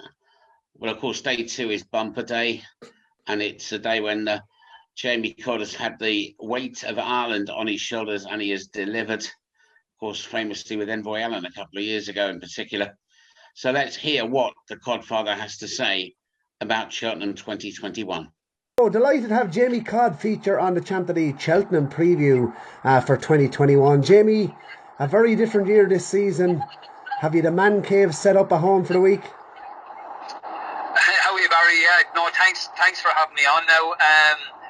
Yeah, look at a very different year. I suppose. Look at it's just everybody is feeling a bit of pain with this COVID, and look at that.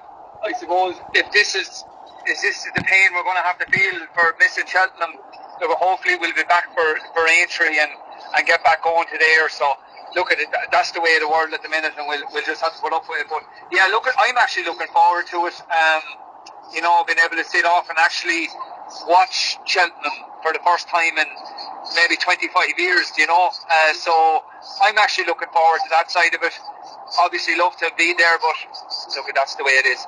If we were to start on day 1, Jamie, Ascaria 10 is one I wanted to mention to you, because you have rode him before. He's lightly raced. He's entered in both the Ultima and the National Hunt Chase. You won a point-to-point on him at Burris House. Wasn't too long ago, in fairness, and he looks unexposed heading to Cheltenham. Yeah, look at he's a horse we really liked. I won a 5-year-old maiden on him in Boris, and since got sold to Max McNeil and the McNeil family. And look at he's done really, really well for the connections. And I'd say this is what he was bought to do, was jump a fence, and he seems to be doing it quite well. I thought his run the last day in Naas in the Grade 2 against Henry's horse, he cleared the rear, was very good. And I don't know where he's going to go. He's in the Ultima, he's in the National Hunt Chase, but wherever he goes, you can be sure that this horse will be staying going up the hill in Cheltenham. He'll really relish the hill. So yeah, I'm excited to see now where he ends up. And as I said, you rode him in a point-to-point, Jamie, and that day was soft ground. Most of his winning has been on a softer surface. Would you be concerned at day 1? I suppose it is going to be a bit softer on day 1, but they're talking about a sort of a good ground festival. Would that concern you in any way with him? Yeah, look at I think the step up and trip is going to counter that the ground a bit. So he's going to run either in a 3 mile 5 race, or he's going to run in a 3 mile 1. So the step up and trip is really going to suit him. And I think he's got a great chance. Look at Boris is not a real deep heavy ground. It's actually one of the better ground tracks. So I think actually better ground might suit this horse. Yeah, and day 1, the feature on day 1, of course, is the champion hurdle, Jamie, and Abacadabras represents Colantra. Would you say he'd have an each way squeak if he bounced back to something like his best form? Yeah, definitely. His run over Christmas, he disappointed, but I thought his run back at the Dublin Racing Festival was right back to his best. Look, he ran into an extraordinary mare that day, Honeysuckle. She was awesome. She was really, really good, and Rachel was good with her. So look, I think it's wide open. Epitant, Honeysuckle, and then there's maybe 3 or 4 horses that you would say have a great each way bet in the champion hurdle. And Bouvier, I was waiting for entry. So I think Abacadabras at 12 or 14 to 1 is a savage each way bet. Yeah, brilliant, and it's going to be a different look this year when it comes to the champion bumper on day 2, Jamie. You rode 3 Stripe Life and Sir Gerhard to victory both this season. How would it compare? Like, what's the difference between them? You sat on both of their, you obviously won on both of them this season. How would it compare? Look at when you're comparing different horses, they're both good in their own way. I suppose Three Stripe Life has to step up again. He's only won a maiden bumper in Navan, but I was very, very happy with him that day. He travelled really, really well and more or less won on the bridle. And, he's going to be very exciting going forward. I suppose Sir Gerhard has kind of done it. He won his bumper in Down Royal. He absolutely hosed up and went to Navan for the listed bumper in really, really tough ground. And I thought put in a very, very good performance to beat, let's be clear about it, Gavin Cromwell's. I thought it was a really professional performance. And I suppose on the back of that, he's the one that you would be siding with because he has that more experience. But look, I really do think if Three Stripe Life gets the kind of early part of the race right, if he settles, relaxes, I think he's a horse that could run a big race. Yeah, I can't remember a horse to pull your arms out as much in a bumper as Sir Gerhard. It looked like he was tugging the whole way at Down Royal. He must have some ability, Jamie. Yeah, look, he really has.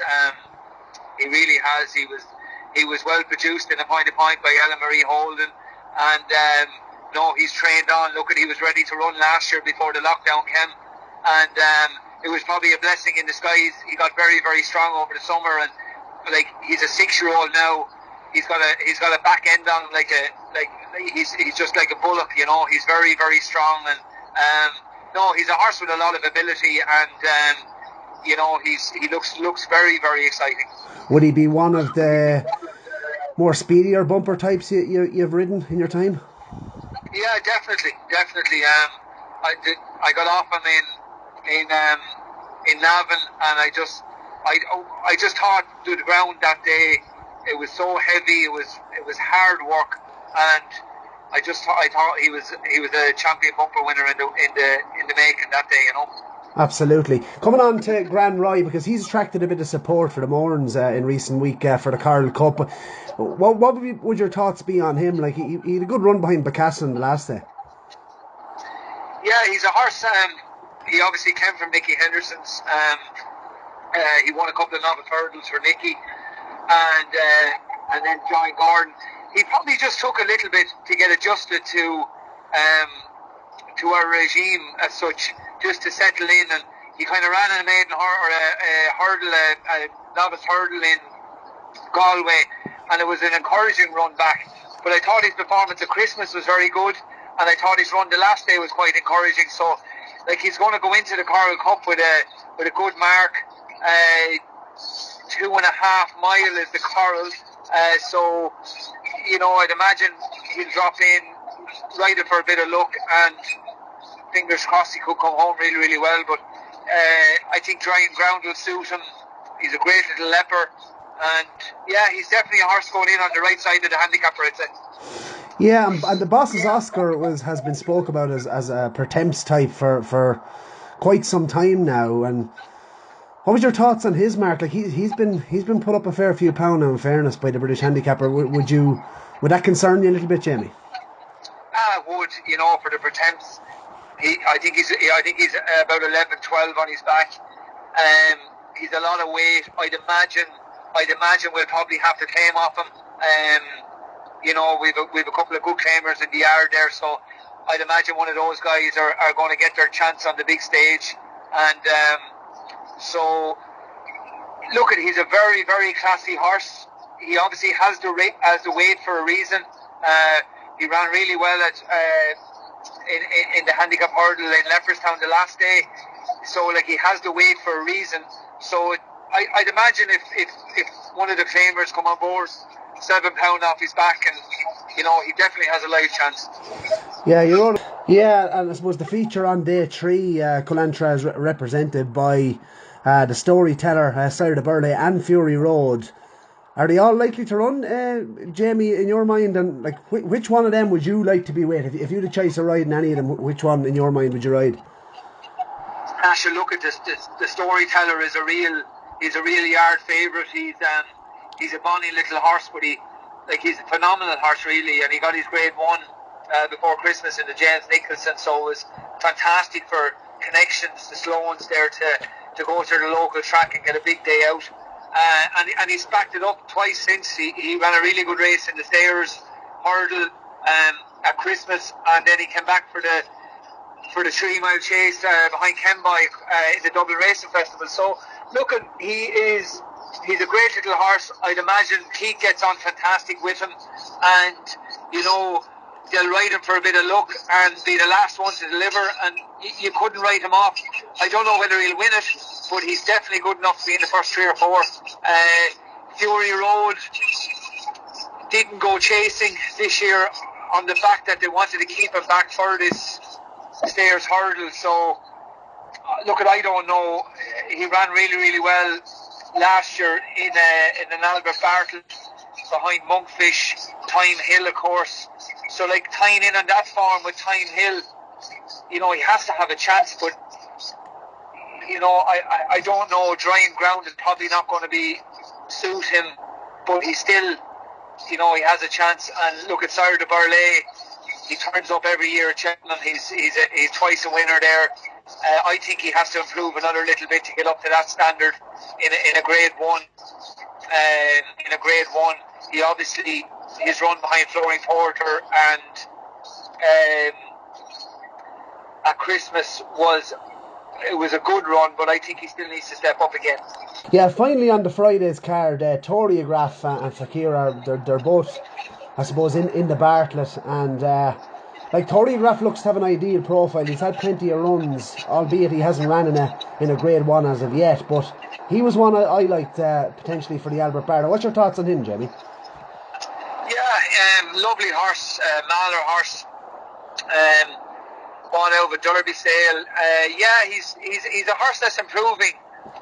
I think a lot of Mahlers improve with time and when they get stepped up a trip as well. And this lad is definitely improving. Time will tell whether he's improving enough to, step up to a grade 1 Albert Bartlett and win that. But it is a muddling kind of race. Fakira's there as well. Seems to be doing all his best work at the finish, but he might have to step up another little bit as well. So it'll be an interesting race, but two very, very live chances. I'd probably go with Fakira. Just a little bit more, I suppose, in those graded races. He seems to be running a little bit more consistent. But look, at Toriograph could still step up, and he still has the time to obviously step up, but he will have to step up. Yeah, finally, I suppose, Jamie, just 2 questions from Twitter. One comes in from James Robinson, and he asks, what does Jamie think of Grange Clare West? Look, quite a bit to do with him, Barry. Obviously, he won a point for Dennis Murphy, quite impressively, and he's a horse that we really liked. He was since bought by Cheveley Park, so they just hopefully he'll be lucky for them. They seem to be buying a nice calibre of horse, and they seem to be turning out really good for them. Look at it. I'd imagine next year when he hopefully he'll win a bumper and he can step forward, but kind of jumping is what this guy was bought to be. He's going to make into a really, really nice 2.5, 3 mile hurdler stroke chaser. Jamie Codd, we're going to come on to your nap at the festival, your next best of the week, and your each way in a handicap. Fire away. I'd look at my nap is by Allen. My best ride of the week, if I was there, was going to be Galvin in the 3-5 in the National Chase. Really looking forward to riding him, and I think he's got a great chance. Drying ground, course experience, second season novice, so he's my next best. And each way in a handicap, I am going to go for Escaria 10 in the Ultimate. So Jamie Codd, sad we won't be seeing him riding this week, but roll on 2022 and the return of the Codfather, no doubt with a stack full of winners. And it moved then on to day 3, and of course it moves to the new course on day 3. And the first race, one of the finishes of last year, Sam Crow and Mellon. But we will be very surprised, I suspect most of us, if the 2021 version ends with the judge uttering the words photo finish, won't we, Andrew Blair White?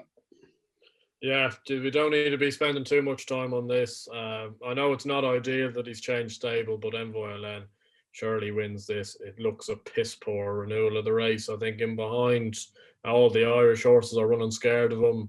The English horses aren't up to a whole pile, and I think he just wins.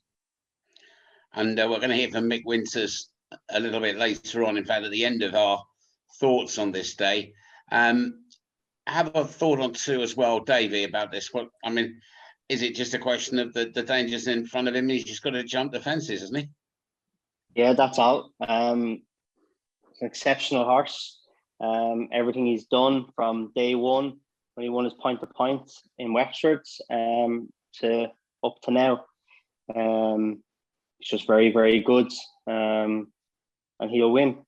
I suppose what everybody's looking forward to is after Cheltenham, if this lad and Monkfish are going to run into each other, or do we have to wait till next year? I suppose that's the most exciting thing we have to look forward to, Envoy Allen. But yeah, the change obviously isn't ideal, but I'd imagine, not that I know anyone in Henry de Bromhead, but I'd imagine as soon as Envoy Allen was in the lurry on the way down, I'd say he rang bluegrass feeds and ordered a pallet of bluegrass, same as what Gordon feeds him, and just kept the feed the same, the hay the same, and just get him over there. Monkfish and ate him alive. Let's say this: what a lovely gesture by Henry to allow the lass who was so much in love with Envoy Allen, who did Envoy Allen all the time at Gordon's, to lead the horse up. That's a great gesture. Yeah, very good. But apart from, surely, as I say, if he is the superstar, he has to win. It's going to be very interesting, isn't it? If he wins handsomely and Monkfish wins handsomely, what by about 4:30 on the Friday afternoon, they are pricing up the 2022 Gold Cup.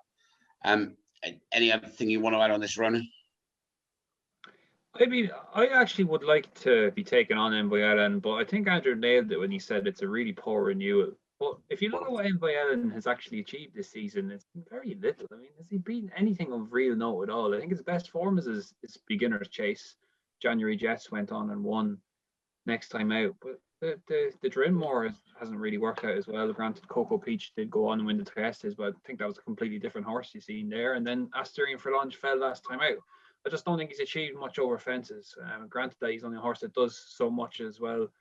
And I think he still probably will win in what is a poor renewal. Look, Chamblou, I think, is your each way angle to the race. I think this is going to cut up badly. And he jumps so well that I just can't see him run a bad race for all that most of his form is on flat tracks. The one I would take if you're looking for a without market or something like that would be Fusel Raffles for Nicky Henderson. Just on a line through him and Chantry House. Fusel Raffles finished ahead of him last day at Cheltenham.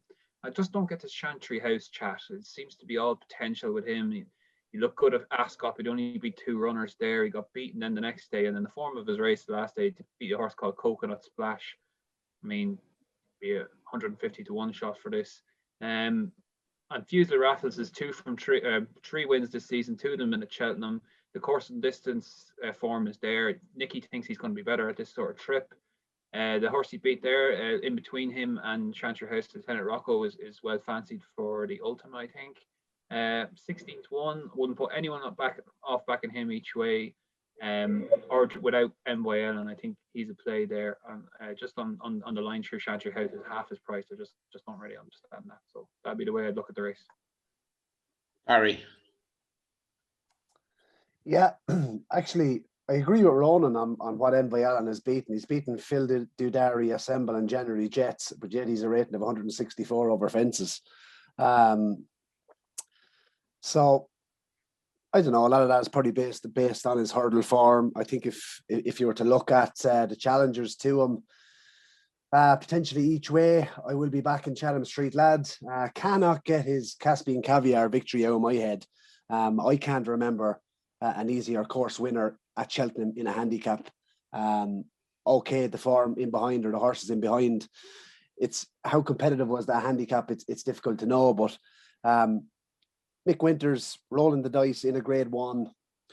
I just think potentially, will this race cut up? Will we only get 6 runners? That's the question. But at 14-1, I thought he was worth taking that each way against the favourite. Not saying Envoy Allen is not going to win the race, just given his rating. I mean, if you look at the rating of Chatham Street Lad, he's up now to 100 and I think it was 53 in Britain. Mellon was beaten in this race by a snot, and he was rated 152 last year. So on ratings on any other year, Chatham Street Lad will be bang in the mix. He is a 9-year-old. He hasn't had as much racing as plenty of other 9-year-olds, maybe say, for instance, in the Ryanair, etc. But he's still a novice. He's plenty of experience, and I think he'll run well. And I go for him against the favourite at 14-1 each way. I think it's probably too big. Key question too is, does he have to have it soft? And because of, it was very soft that day when he did a demolition job. And it was so nice to see the handicapper afterwards looking up at me and saying, I'm lost for words. How many people love it when handicappers are lost for words? Davy. I've already spoke, but I'll just jump in again. The only thing I would say is what Andrew was saying. So you can only beat what he's running against, you know. What I love about this horse, Envoy Allen, is he only does what he has to do. I think Gordon deserves an awful lot of credit for the route he took with this horse to get him to here. He didn't go Dublin Racing Festival, everything. Punchestown was always in the back of his mind. Don Cossack won that race before as well. That was the whole idea, thinking of one day, and that's next Thursday. You think the rating's right? It's no good to Gordon now. Huh? You think the rating's right of 164, like, over fences? Sure, does it really matter? Like, ratings in a race like this don't really matter. Mick Winters' horse you're on about couldn't beat bloody Daily Tiger the last day. Daily Tiger stepped up to take on Sheila Emery there, and he was well bet for him. Like, I don't know. I think people are mad to try and pick holes in this horse. Everyone's entitled to their opinion, but this is a proper horse. I think also we do need to just mention, considering me and Tom have received pellets from Barry all year about this Energumene chat we put up last year, that Barry Doyle said after Nace last season that Envoy Allen was hopping up and down on the same spot and that Sporting John would beat him easily at Cheltenham. You just get you just get the armbands ready because you're going in off the pair, Blair White. No, hopping up and down on the same spot. One of the best horses, the best horse in National Hunt training, hopping up and down on the same spot. Yeah, fair enough. Anyway, gentlemen, we better. I need some words of help and culture here, and I've got the choice between Coyle and Groom. So let's go for Mr. Coyle. Oh. I actually remember that Envoy Allen, myself, Barry, that race in Nace, myself, Barry, and Ronan were watching it. The only one that was leaping up and down, I didn't know who he was at the time, was that racing blogger. And I was bad man behind me. Who's this man behind me? I was like, who's this lad? I know all about him now. Back to the racing. Look, it's not a great renewal. Envoy Allen, should take all the beating. Just one, probably a bit mad as well, but Gavin Cromwell's horses have not been well, and I was in the yard a few weeks ago and he even said it. They've been under a bit of a cloud. Did he have a winner today or yesterday? So it might be just turning around. He didn't have one today. Yesterday, was it? Yeah. They might just be turning a corner. Darver Star. This to me is but this is more of his trip. If you look when he started winning them, I know there were bad handicaps, but he was always aimed at 2 and 2.5 mile. Any of them big races, he ran over 2 mile. He was always behind the bridle because he was going that stride quicker than he was. This is going to break up to a 7 or 8 runner race. A horse that was third in a champion hurdle at 25, 33. Does he have the balls for it though, Tom? But that's another thing. The last time Leopardstown, he backed off a bit, didn't he? Off a few with Keith. But look, it's not too often you get a good. He's third in a champion hurdle. I think he's worth one more chance, especially with the horses haven't been well. Step Up and Trip, I think will definitely might travel a bit better. But it's not a great race. If we're, as you say, if we're talking about Shannon Street lads be placed, you've got to put a horse that was third in the champion hurdle into that reckoning as well. So look, he's an each way angle, but look, it's all about Envoy Allen. I was impressed with our art of Nicky Henderson's at Christmas, but he blotted his copybook in style in the Nicky Henderson race at Haydock last time. Let's get the final word of saneness and sensibility from Mr. Ronan Groom. I've already had my say, Mr. Vince. I've gone for Fusel raffles each way. That's what all my screens are swap round now. Anyway, we will move on quite quickly to the Ryanair. And let's start with you, Ronan. Yeah, I'm in better the meeting territory here. I really like one here, and you might think it's a bit crabby, but I think Mellon should be clear favourite. He's got the best festival form, probably. Although he hasn't won, I know this sounds silly, but he probably has one of the best festival records at the festival this year, if that makes sense. He's been second every time he's won, second and 2 champion hurdles. And he probably should have won last season in the Marsh. And I'm just going to bounce him out in front here. I think he has an excellent record at Cheltenham. He's a better horse at Cheltenham than he is at Leopardstown. And I just think in a windy Ryanair, I don't like Allaho.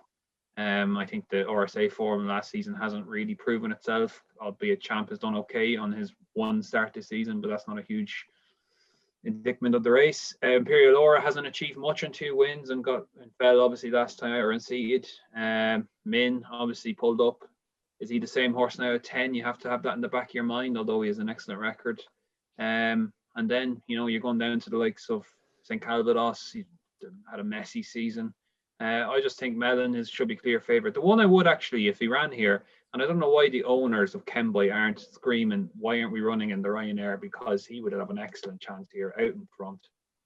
Kemboy, what are they doing going over hurdles with that? I know Willie, I get the ump sometimes watching it when Willie obviously runs horses in races nearly to suit himself. And that might be a ridiculous generalisation, but Kemboy should be in this race. And I don't know if there is any chance that he will run here, but it seems like he's going for the stairs. But Mellon for me, and one of the big price I'll quickly give to you, Chris's Dream has an excellent record when he's coming in here fresh, which he is. His record fresh is 1-1-1-2, and he was beaten by the Storyteller earlier on in the season at Down Royal. That form actually looks a lot better than it did at the time. So I gave him a chance last season. Didn't stay the Gold Cup trip last year. In around 25-1, I think he could run well, but Mellon, I think, should be clear favourite. Andrew, do you go well fresh?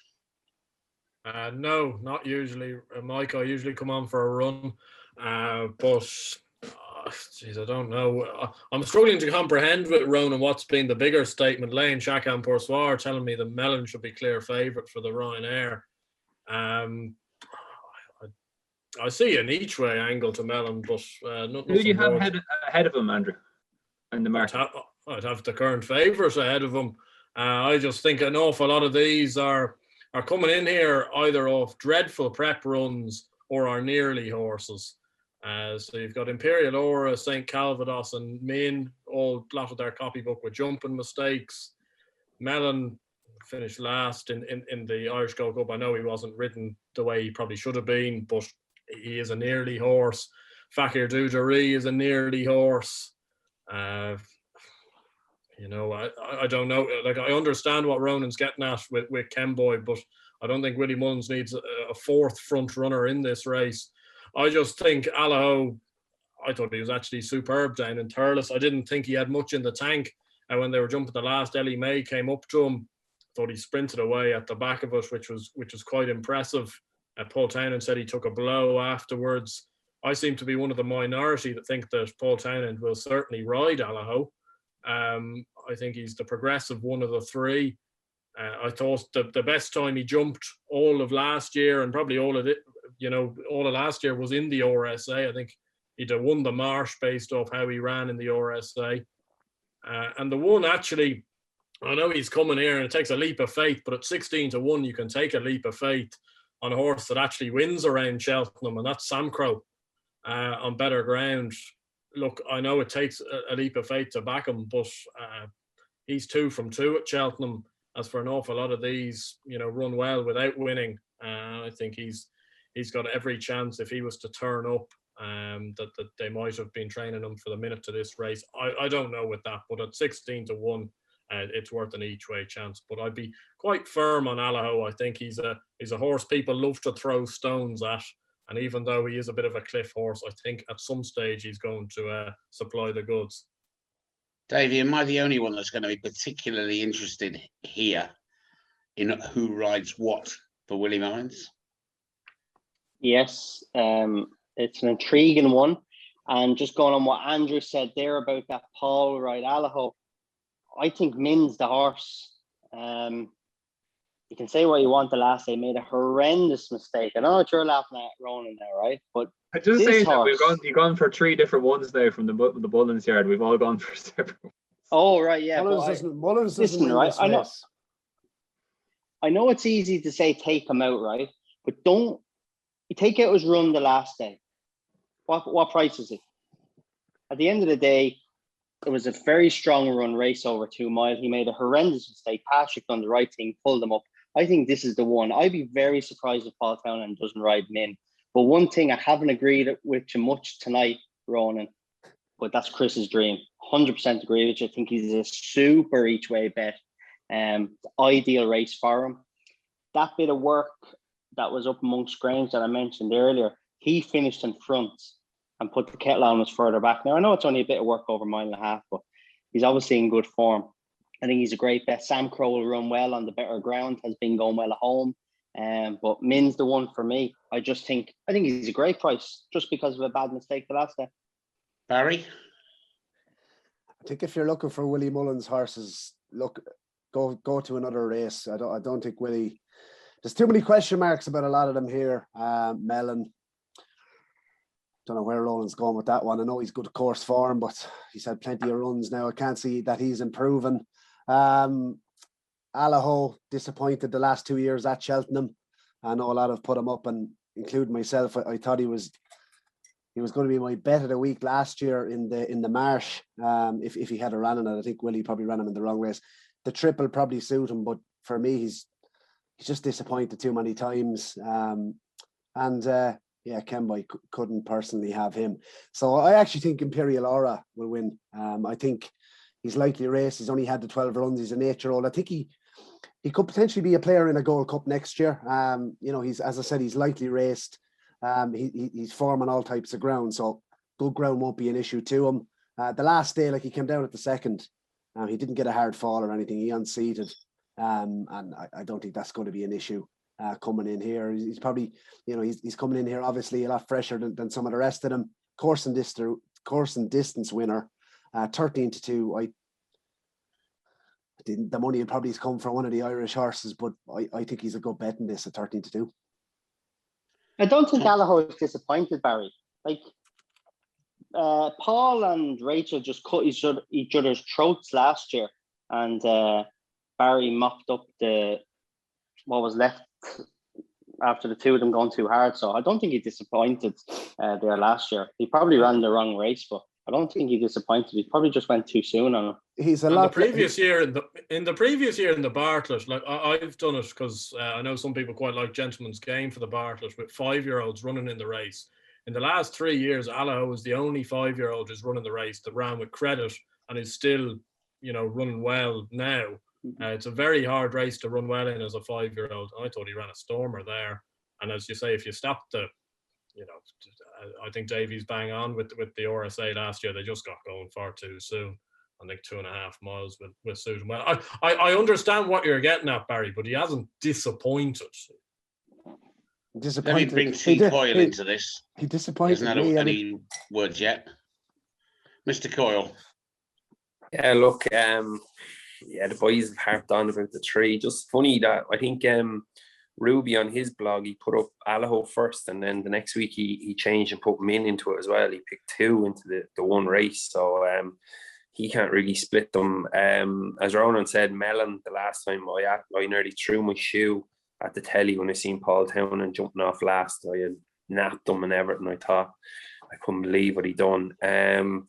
Yeah, look, there's probably not a whole lot between them three, and there's another Willie Mullins horse down, as Davies mentioned him earlier. He bet Daily Tiger the last day. He was bet by Bacchus on the time before that. It's Silas Emery. He's obviously tricky enough to train. He's had breaks. He was very impressive in Nace. I know he's only beaten Daily Tiger, who's the rag out in this. But he was also fourth in the champion hurdle. He could be an each way bet at 20-1, because to be fair, it's not a usually Willie Mullins horse with a string of ones behind him for a whole lot of these. So yeah, look, probably you could look a bit outside the box. Fakir Dudaris is kind of on a retrieval mission from coming back. He was second the last day.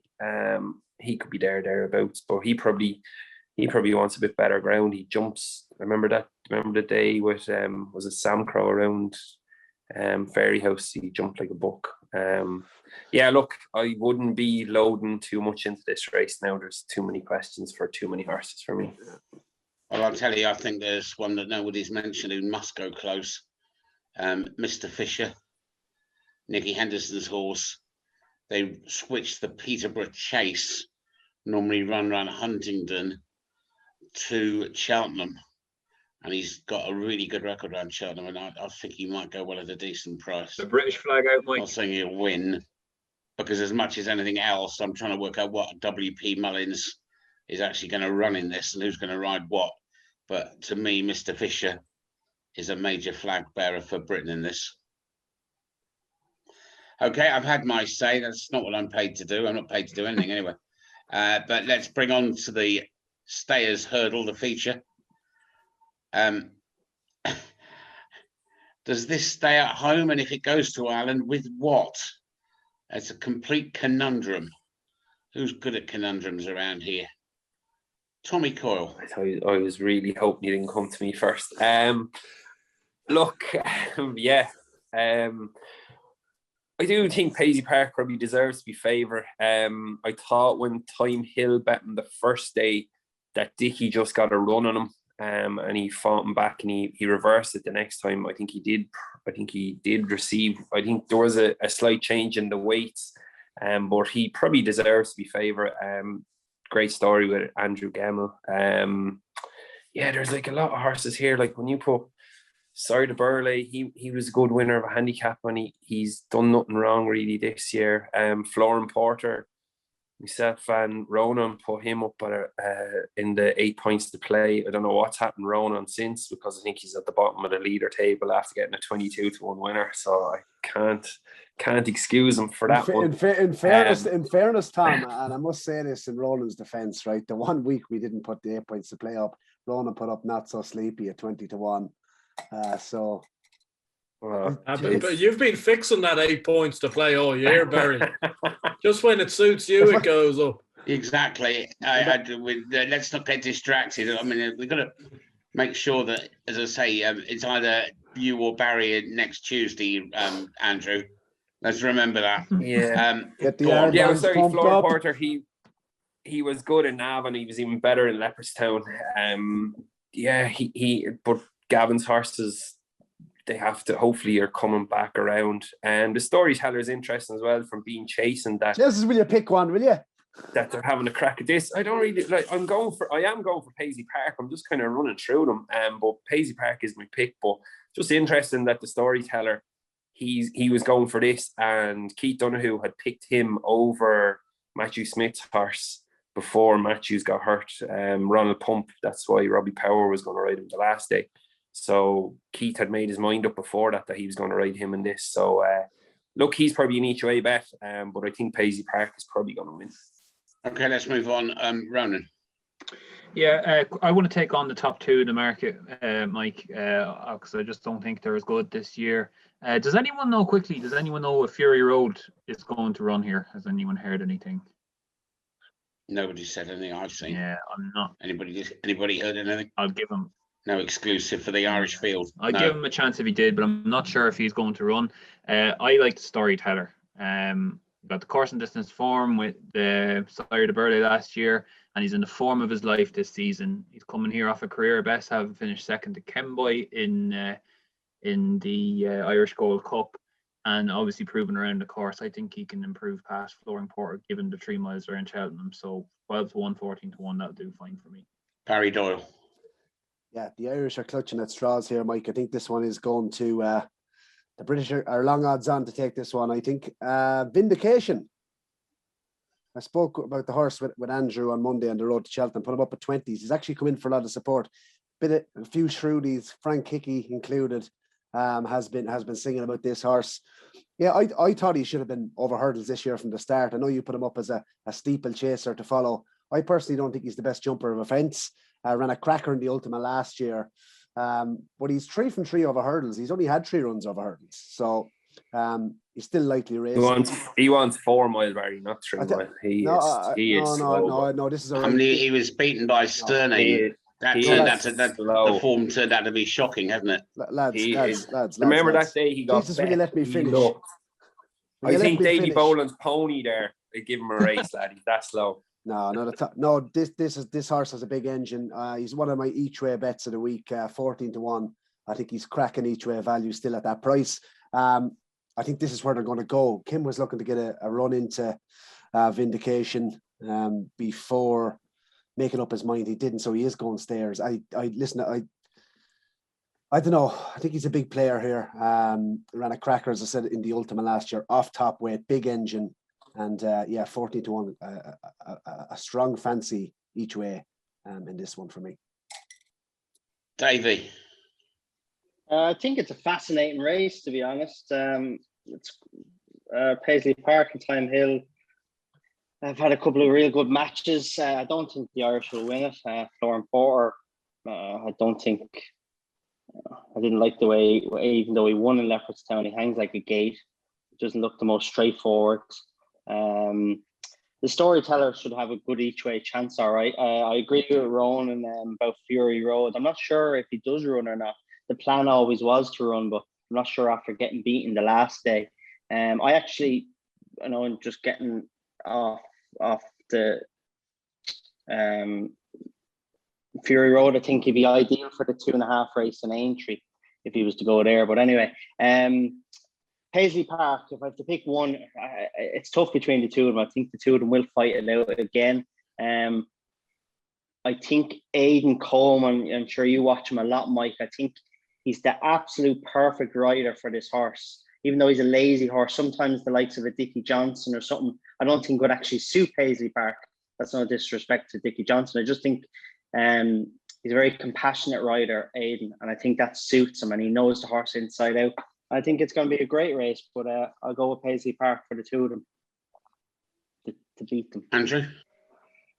Yeah, I'm quite sweet on Time Hill in this. Have been all year. I think people love throwing the comparisons between last year's Per Temps and last year's Stairs Hurdle, and there's time shrewdies out there, and I don't think that's the form to be looking at all. I think it's last year's Bartlett form. As the two lads have previously said, if Fury Road runs, I'd back him as well. I think that Bartlett form is just absolutely super. Time Hill was arguably a little bit unlucky not to be closer. I think if Dickie Johnson had his time again, there's 2 grade ones that have potentially slipped through the grasp, in being the Bartlett and the Long Walk Hurdle. The way to get Paisley Park beat is not to give him a target to aim at, so I think he'll be ridden with a lot more restraint. He can be a shade keen, which may be a little bit of a query for him, but I don't know. I think he's got a massive chance in this. I think he's the most natural ability of all of these. And I was very sympathetic, and I was listening all to Barry's case for Vindication on Monday. I had to listen to 10 minutes of him talking. This Vindication has absolutely no chance. You could give me 140 to 1. He has no chance in hell. It happened with City Island last year. These horses that have come back from fences, they don't win the Stairs Hurdle. So Vindication, he can start running with the likes of Sporting John beating Envoilen for Barry, because it's not going to happen. Right, Andrew. Well, he may be going into the Mike. What's the forfeit for this one? You're jumping off the pier when Energumene wins the Arkle. If he places, what because Barry, you don't take any forfeits yourself because Envoy absolutely trounced you last year, and we don't hear a pip out of you. So you can't be throwing around forfeits when you're not prepared to go into the Carlow lake yourself. He's up in Blackrock, up in fancy Blackrock. You could jump into the sea up there. I was only going to say, we'll send you, if you're going in, Andrew, we'll send you in with a copy of this tape. We've got about 2 minutes, so let me just ask you for naps for day 3 and start with Ronan, if you can be brief, lads, please. Nap for day 3, Melon in the Mare. Right Tommy Coyle. I actually like Rosie's Hollow in the Mares. Jonathan Sweeney, absolute very good, shrewd trainer. Barry Doyle. Royal Kahala in the Mare's Novice, 5-1. Andrew. Well, my nap was ruled out around an hour ago. Run Wild Fred. I'd moved to Glens of Antrim in the Mare's Novice. There'll be a sea of blue for her on the day. Davy.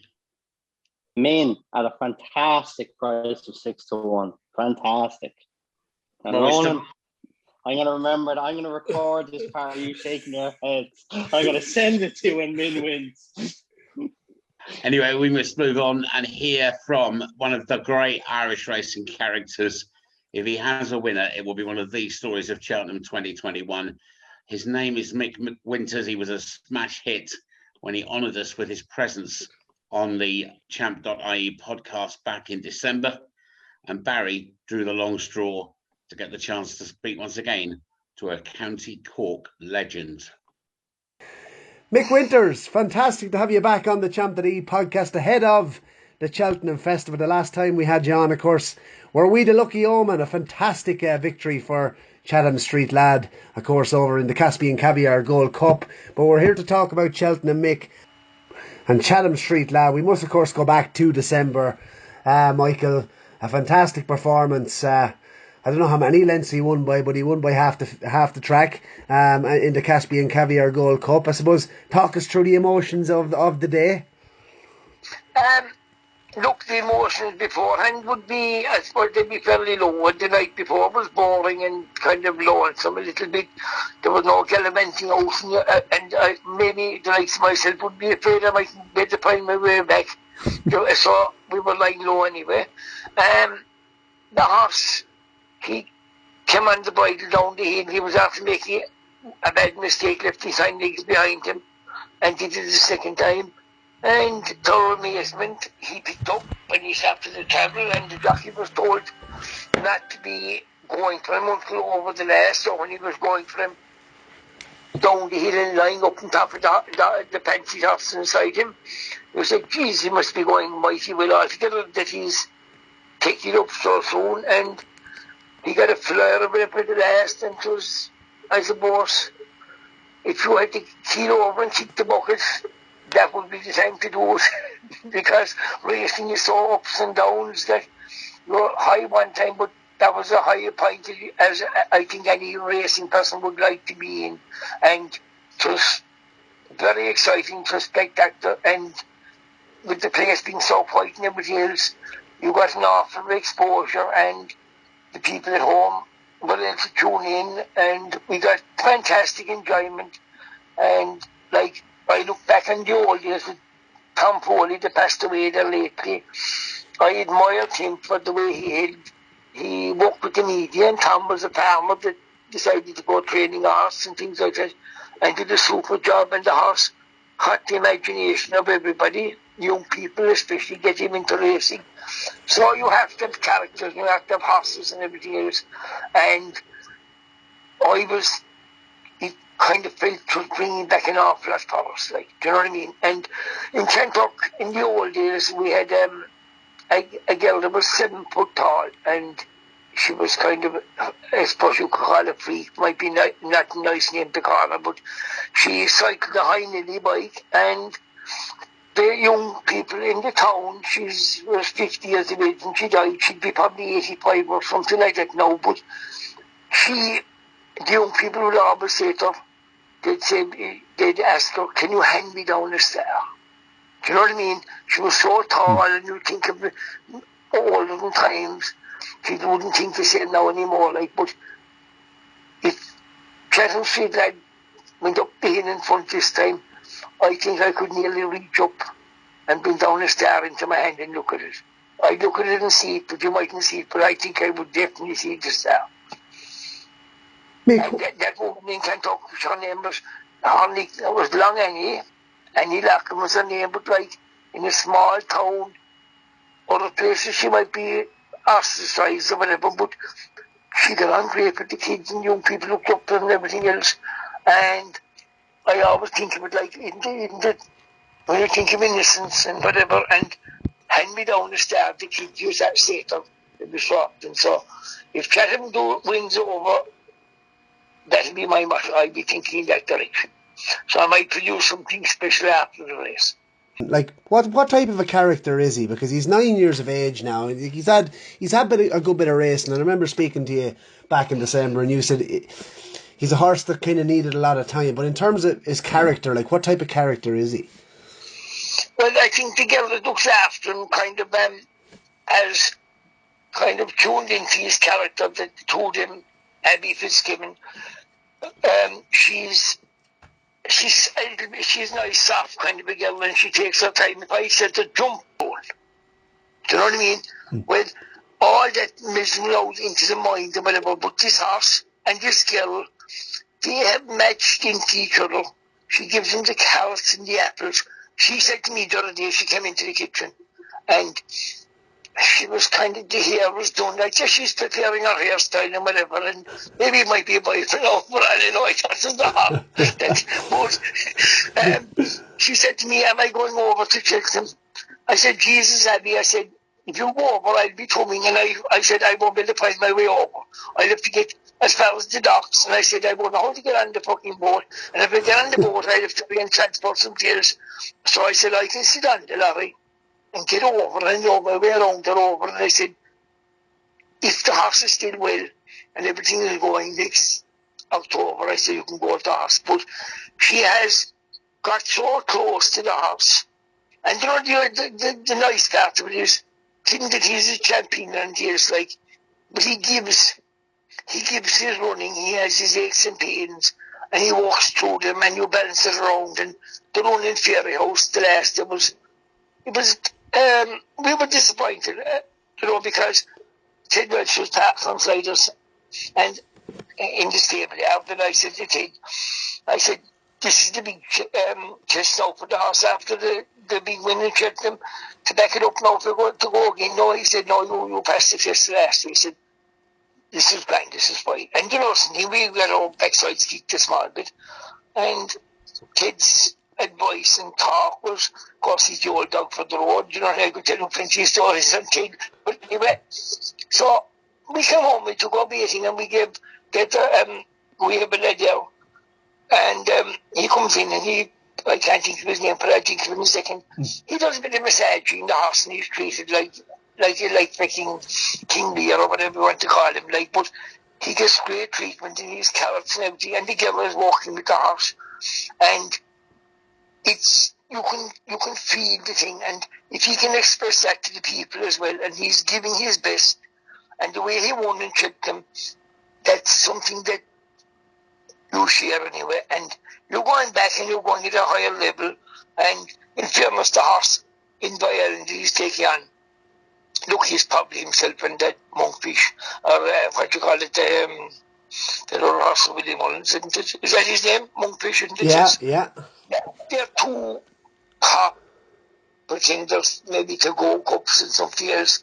But I think if we came down the hill and we were lying in a small bit on top of them and stuff like that and squeeze him in for the jump, do you know what I mean? You could make it exciting, and, you know, maybe I wouldn't be the most favourite in the world if the horse squeeze him in and put him on his knees. But look, that's what racing is about. You go out and, like in the old days, the riders were tough and they were hard and they all pint of pints. And like she said, he might be sound soft on the television, but he'd be I said to me, he's not a teddy bear, he's a lot tougher than that, like. So, well, if our horse can go up and give it everything and run a blind and put it up to the horse coming down the hill. Look, that's what life is about in general, isn't it? Yeah. And Mick Winters now, she gives her heart and soul for racing, and I said, if you want to be a racer back home, when I tell you jump, don't think of jumping, just fucking jump. And it's down to the same thing with the horse. If the horse is going down to his fence and he wants it enough, that will get a fella. That's it. And more times than fellas, there's a fella behind with a gun to shoot the fella that's turning back. Well, it's the same with the racing or whatever, any sport. And people we used to get with Christy Ring in Cork for holding and Ludwig English and Tipperary, and we had Jimmy Barry Murphy and Board Codes, and we had Kerry Boys Bathurst in the football for a long time, and whatever, you racing characters and whatever, and it isn't all about winning either at times, because winning happens now and then, and it's about taking your beating and trying to get back and do better. So this horse is doing that, and we give it a fair cracking. Do you know what I mean? The horse that we're taking on, he's probably a champion and more power to him or whatever. But is there any possibility that he could have actually improved since Cheltenham in December? And what sort of shape is he in? Well, I put it this way, Joe. In Fairy House, look, I'd say around his snatches, he was jumping one big and he was jumping one short. The pace wasn't done and whatever, and he always, even going right-handed, he always wanted a bit of space if he wasn't tight to pins. So if we can hit 100% in Cheltenham going left-handed, we have none of that. We should get an even gallop from start to finish. And if you can have a little bit up your sleeve coming down the hill, and you can lie, we said last year, we switch back to the jockey, he spurs in the one or two inside him. That if they were going to if they had a bit of a gear, they were going to have to wait on, not when they wanted to go, but maybe when the space came, when the offer was going to stretch them, like the Ferraris and in the Grand Prix and in the car racing, there's a lot of tactics involved in good races with good riders and good jockeys and good horses, so. Yeah, you'd be hoping for the could, because he went over it. I didn't think he was on top of the world altogether, right? He was fine going over, and we were going to afraid of our life that if he shook the front to soon and he fell in the heap at last. But the way he did it, and he was only in his third or fourth chase at the time. Even the experience of the model, when we call it in Fairy House, well, it's still a little race under his bed, and he had a good time got since. And he would have been kind to him, and he might reward us for it. But I can't think of his bloody name. He's Welsh. He's a doubtful. Yes, when he comes in, he'd be there to be around. He's Welsh. He's doubtful, Mitchelstown. He comes in and he massages him once a week. He's 50 quid for his little goer, so you can imagine, you could be inside a 6 barrel and you'd get value for 50 quid, never mind the tricky horse, so the horse has got that treatment since Fairy House once a week. A man comes in and goes over him, and Robert Welch, Vinci came to me anyway, and he piped out, he thinks he's a bit tender here, and he's there, and he put it through a little bandages, straps to stretch the muscle and tip around, and we made a nice few trips once a week to Bale Beach. Well, in fairness, as I say, people are in shutdowns and something else, but even when we were going to Bale with that horse, there was people on the beach, and we met a fellow in the shop, being accepting his daughter, and the standards row, he couldn't pass out, they'd spot you every day. A little lad, his name is Bennett. He live in the house, his sister comes once a week, and I suppose they head into town and gets a few messages. And every time the lorry passed the dog, they'd be standing up and sing would run after a while.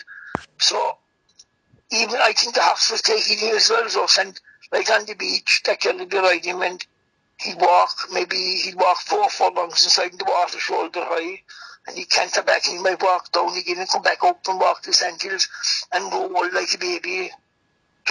So all that works into it, but it works into community and something else, and the racing and the horses and whatever. And look, racing in life like, very tough on all these horses, and some of the horses are getting homes again when they're finished racing, and do you know what I mean?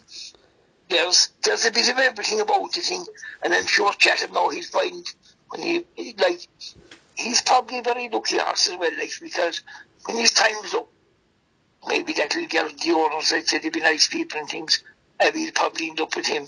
You mentioned Rachel Blackmore, and obviously she teams up with Honeysuckle. The two ladies going for the champion hurdle. How good would it be for the sport, Mick?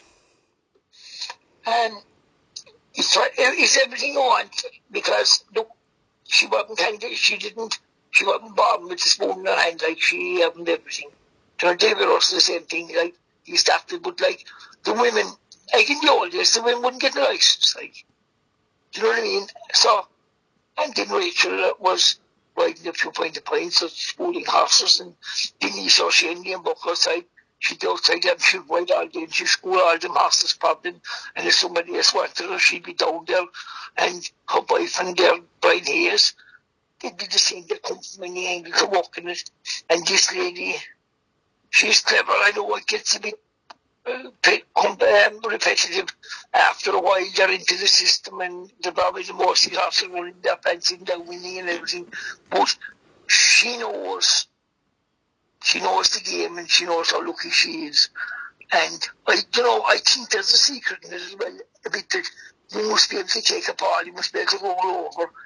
Maybe she'll over it. You know the way person, if you're drinking, you might fall down the stairs. You'd be fine. If you weren't making yourself a little bit cocky, you'd be all aches and pain. But she's the right size. She can do the weights. Like Longo, they were often thinking about carrying a last leg and all. Antrim or whatever, the last legs. They were all like, it didn't matter. She can sit up there and the horses run for her and she gives it a crack. And she's brilliant for the sport. Do you know what I mean? That Honeysuckle being a mare, I suppose, the media will be hypey on it and stuff. And they had the one at last year as well. Like, but you only see the bad one, they haven't have to see them coming back. Honeysuckle seemed like, I went against her last year. I thought that she was more of a chasing girl, like, that she looked a bit one pace, a bit slow jumping, but she's definitely 10 pounds, maybe she's a lot better from there this year. Mick Winters, the centrepiece of the week obviously is the Gold Cup. Obviously Alboon Photo's going back for 3, but how do you see it this year? It's probably an open up race like that. Alboon Photo, he never caught the imagination. But they're doing a great job with him, with Paul, and they've their system in place. And like the first year he won in Tramore and he won the Gold Cup, I thought, I wasn't jumping around about him at all. And the same last year, and maybe this year he looked to struggle away inside the race, but Paul seemed to be happy enough about the form of the horse that made the running and this and that. He is going for 3 in a row. He's there to be beaten as well, I think, with a champion coming up, maybe as we mentioned the word champion. That horse Champ, he ran the shorter race the other day, and he was beaten a length would mean nothing over maybe 2 miles. He's the one that I'd be expecting maybe that could upset the appetite, because he has a bit of age, he's a bit of youth on his side, and he's a big, strong, injured kind of horse. And we say when you go 3 miles, 2 furlongs, when he won over 2 miles, I was beaten on the into 2 the other day, I'd imagine he'd be big danger. He's a horse I'd pick out.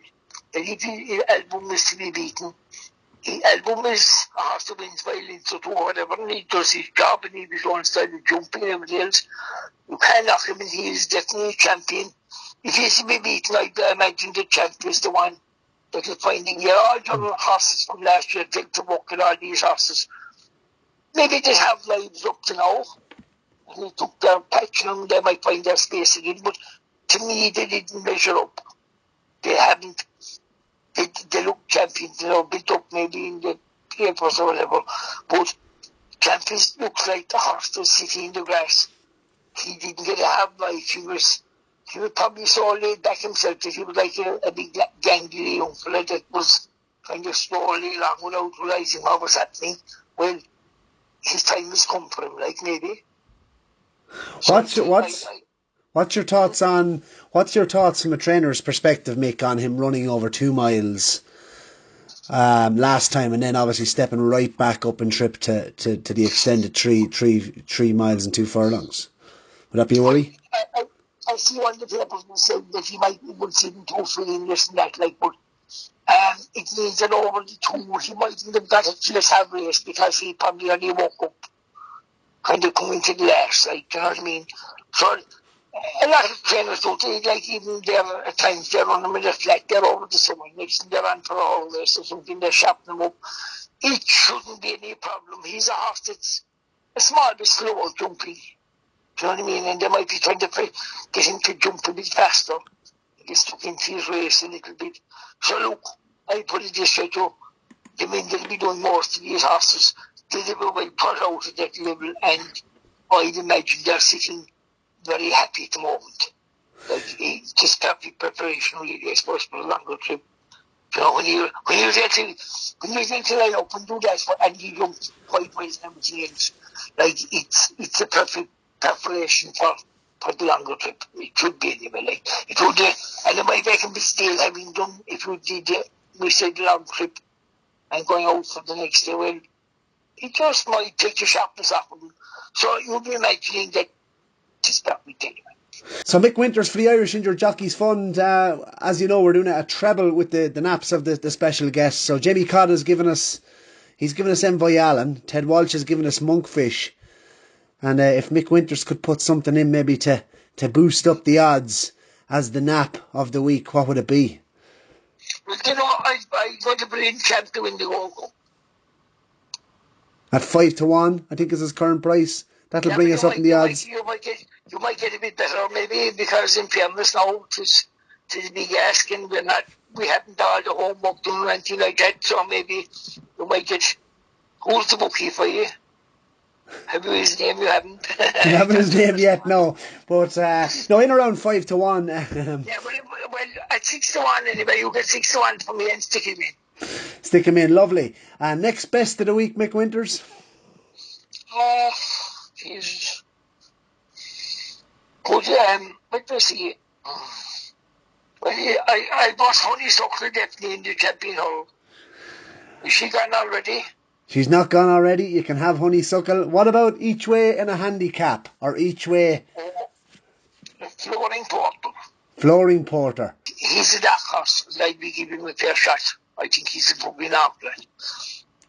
Mick Winters, absolute pleasure having you on the Champ.ie Cheltenham preview for 2021. Wish you absolutely all the best with Chatham Street Lad, and hopefully he can make it 2 wins at the course this season, and there'll be all sorts of scenes, Mick Winters, you'd have to imagine. Well, I think that, but I was just talking about it. I said maybe this time next year when coming down the road I might even get a spin. So look, we take one day at a time. So that is Mick Winters. So you've heard from our 3 guests. Let me remind you that the famous 5 are doing the tipping duty tonight, and they are in no particular order of merit, demerit, or any other kind of whatever. Barry Doyle, Davy, Boland, Andrew, Blair White, Tommy Coyle, and Ronan Groom. And we're 3 days in. We've got 1 day to go, and it is, of course, the Climax Gold Cup. They can, Album Photo, make it 3 in a row. Before we get there, the JCB Triumph Hurdle is the opening race on day 4. And is it a case of trying to work out the form of the Gordon Elliott's ex-inmates or current inmates or whatever? Certainly, it seemed to me as though he got the key form lines here. Davy Boland, have first innings on this one.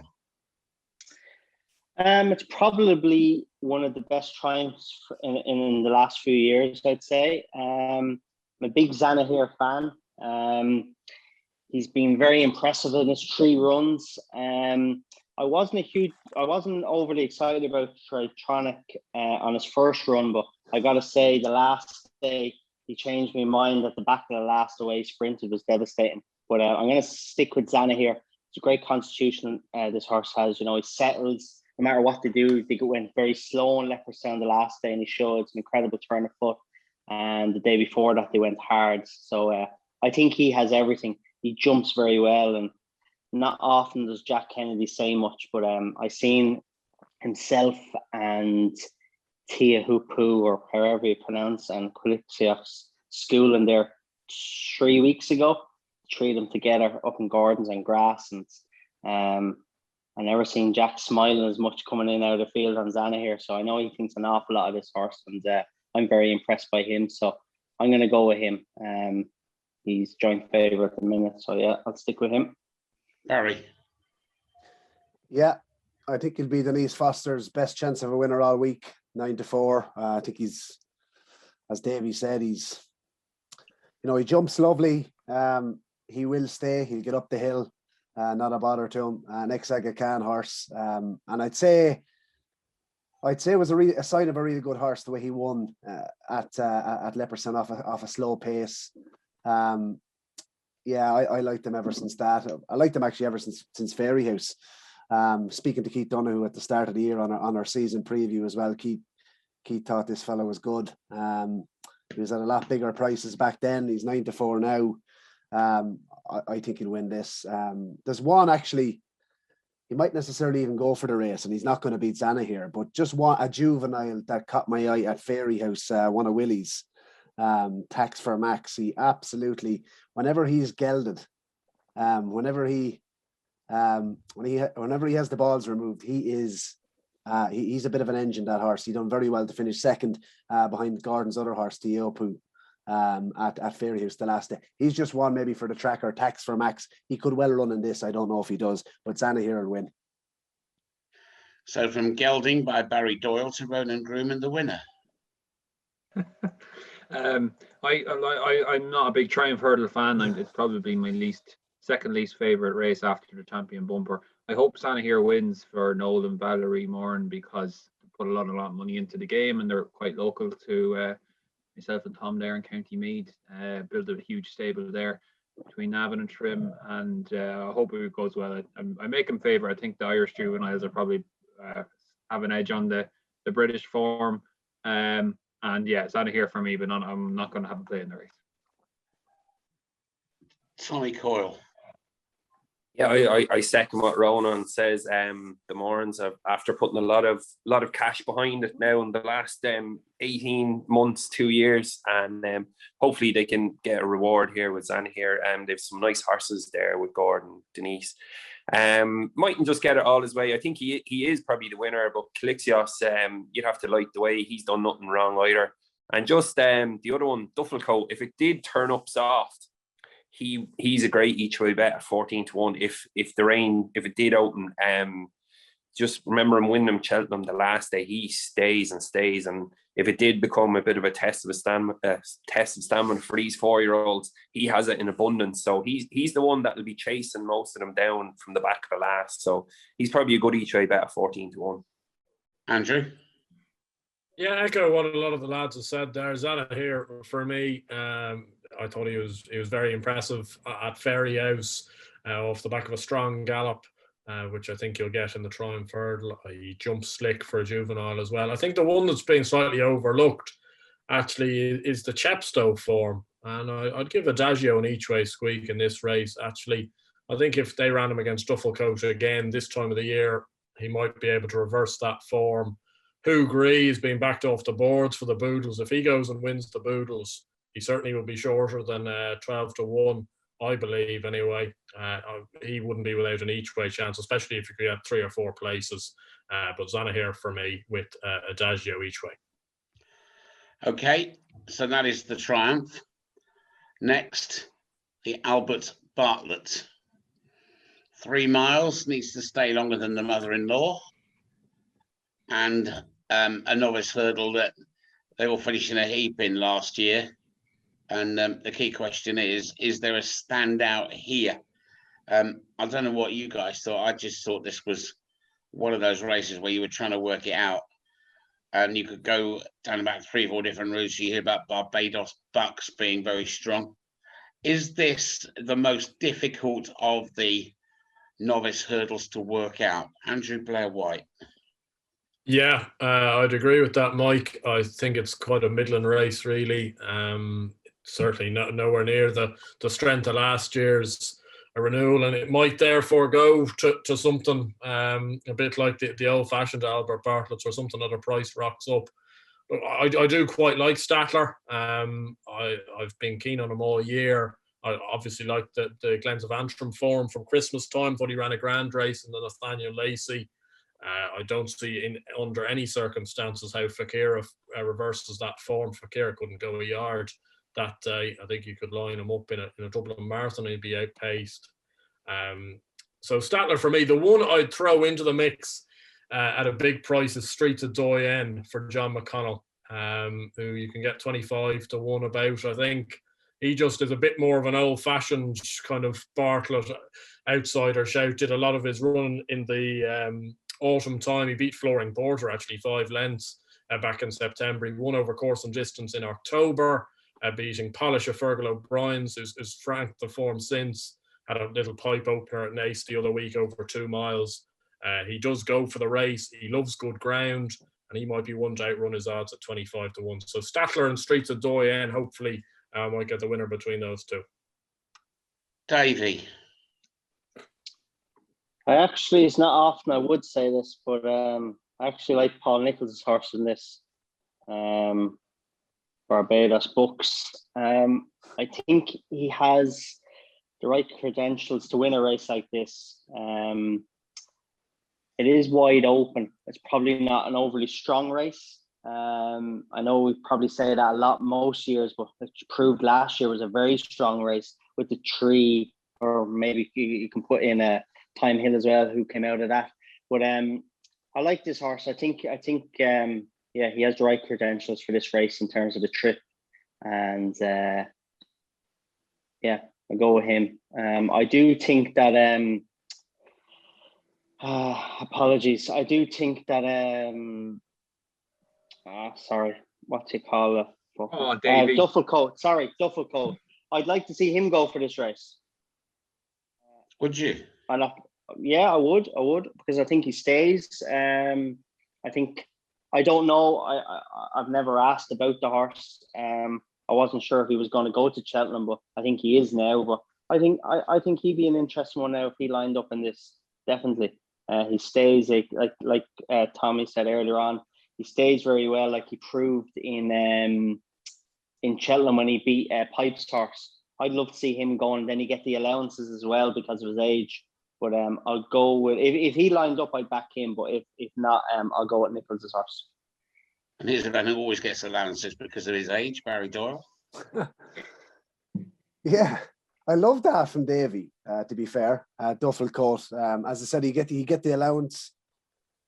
He is one hardy horse, this Duffel Coat. I think he came from the clouds a couple of times to win Cheltenham, and he won somewhere else as well. I think, it was Weatherby.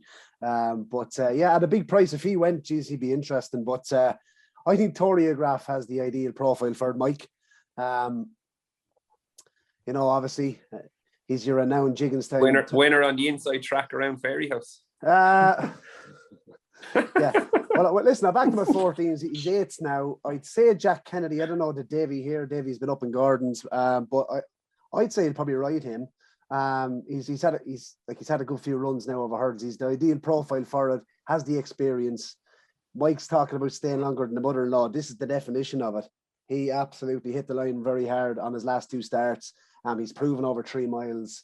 And as I said, I think he has the ideal profile for it. He probably is good value as well. If Jack rides him, he'll shorten up. I'm with Andrew. Couldn't have Fakira.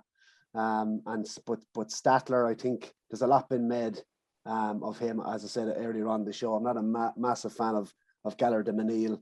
I'm not so sure about that race. So the one I'm with is Choreograph. But as Davey said, if that Duffel Coat lined up getting an allowance, he is interesting, certainly. I think somebody's going to at least either say yay or nay to this Cape gentleman who was Emmett Mullins' latest sortie across the Irish Sea. So let's try me luck with Tommy Coyle. Yeah, you're going to get a few lines on him anyway. Yeah, look, he won the Irish Cesarewitch on his first run for Emmett, and he looked very impressive when he won that. He fairly sluiced up in a maiden hurdle in Punchestown then. didn't go right. Obviously, it was the day in Punchestown again, and it was the bad fog. We couldn't really see what was happening. But back to form when he went to England a couple of weeks ago, and John Joe O'Neill Jr. took over. The one good thing we know is he can travel over and stay, and he'll run his race. Look, Emmett, as we said earlier, is in flying form. So you're going to have to stand up and take note of his runners for the week. Just on that, I'd be the same. Look, I was only trying to slag Barry there. Choreograph does stay well. He should be thereabouts. Fakira, no, I don't really think I can have him. Ashdale, Bob, and that betting. But one horse, just gone through his form. I don't know a whole lot. You could probably tell us a bit more, Mike. But just for Fergal O'Brien is one of the best characters I've seen on Twitter and Everton, and he's had an outstanding year himself and Paddy Brennan. I know now the horse has only won around Sedgefield and that, but seems to stay very well. Davy might know a bit more. I think Porrick O'Connor had him as a pointer. I think Derek won on him there. But I think just for racing actually, and for the likes of Fergal O'Brien to go to that next step, he could have a good horse here that could go on and win. And there's no one. I see it there on Twitter, and they're working and followed him there. He's a great character, but he works hard, and he is reaping his rewards this year. I think he's over 80 winners trained. Would I be right, Mike? This season. So look, he could be thereabouts at an each way price. So I see we are going to have an Albert Bartlett fought out between a Sedgefield winner and one that won on the inside track at Fairy House. Is that what we've come to? Come on, help me, Ronan Groom. I need some help here. You say the inside track at Fairy House, right? But he beat a horse called Velvet Elvis that day in the maiden hurdle. He's won twice since and goes for the Grade 3 Kingsford's hurdle for Tom Gibney at Naas on Sunday. He's not a bad horse, lads. And then Choreograph went on and won the W.T. O'Grady Memorial Irish Novice Hurdle. And that's quite a good race. It's not a listed race. It's not a Grade 3 or anything. It's just a novice hurdle, but it's only had 4 previous winners before today. 3 of them gone on to win Grade 1s. Monkfish, Dortmund Park, and the Storyteller. I think this Choreograph is could be very decent. He's a Jigginstown horse, and you'd like to think Jigginstown would have a good record in this race, given this is the type of horse that they beat or that they buy. Kind of future chasers, staying kind of novice hurdlers, and I give him a huge chance. I wouldn't be surprised if he got a bit shorter in the betting. I think Statler is an absolute boat. Concordia, that'll suit this race. Who knows? Fakira, I kind of agree with the lads. And Andrew mentioned Streets of Diane. I agree with him. I think he's the kind of old-fashioned profile for this race. Loads of runs over hurdles, loads of experience. And I think it's just all been about this race. He won on the old course here way back at the start of the season. Had a warm-up run back over hurdles over a completely inadequate 2 miles the last day. Ran okay and 6-12 beaten in a Grade 2. But it's probably all about this race coming back up on the trip. Give him a big chance. Well, not a big chance, but I think 25-1 is probably over underrating his chance. But Choreograph, I wouldn't put anyone off backing him at 8-1. Which brings us, gentlemen, to the one they call the big one, the Blue Ribbons, the Cheltenham Gold Cup of 2021, Albion Photo 5-2 to make it 3 in a row on a show I've got here. And then it's 5-1 Champ, 11-2 A Plus Tard. They're the top 3, and then there's all sorts of others who may or may not take part in this. That Santini, last year's runner-up on the show I've got, is currently a 14-1 shot. So let's draw lots here and decide who has first innings on it. Barry Doyle have first innings. Champ.ie, editor, founder, tipster, engineer. Are you a Gold Cup winner? What do you got here?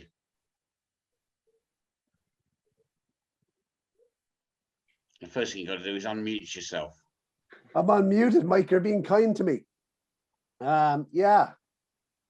Nice Gold Cup again.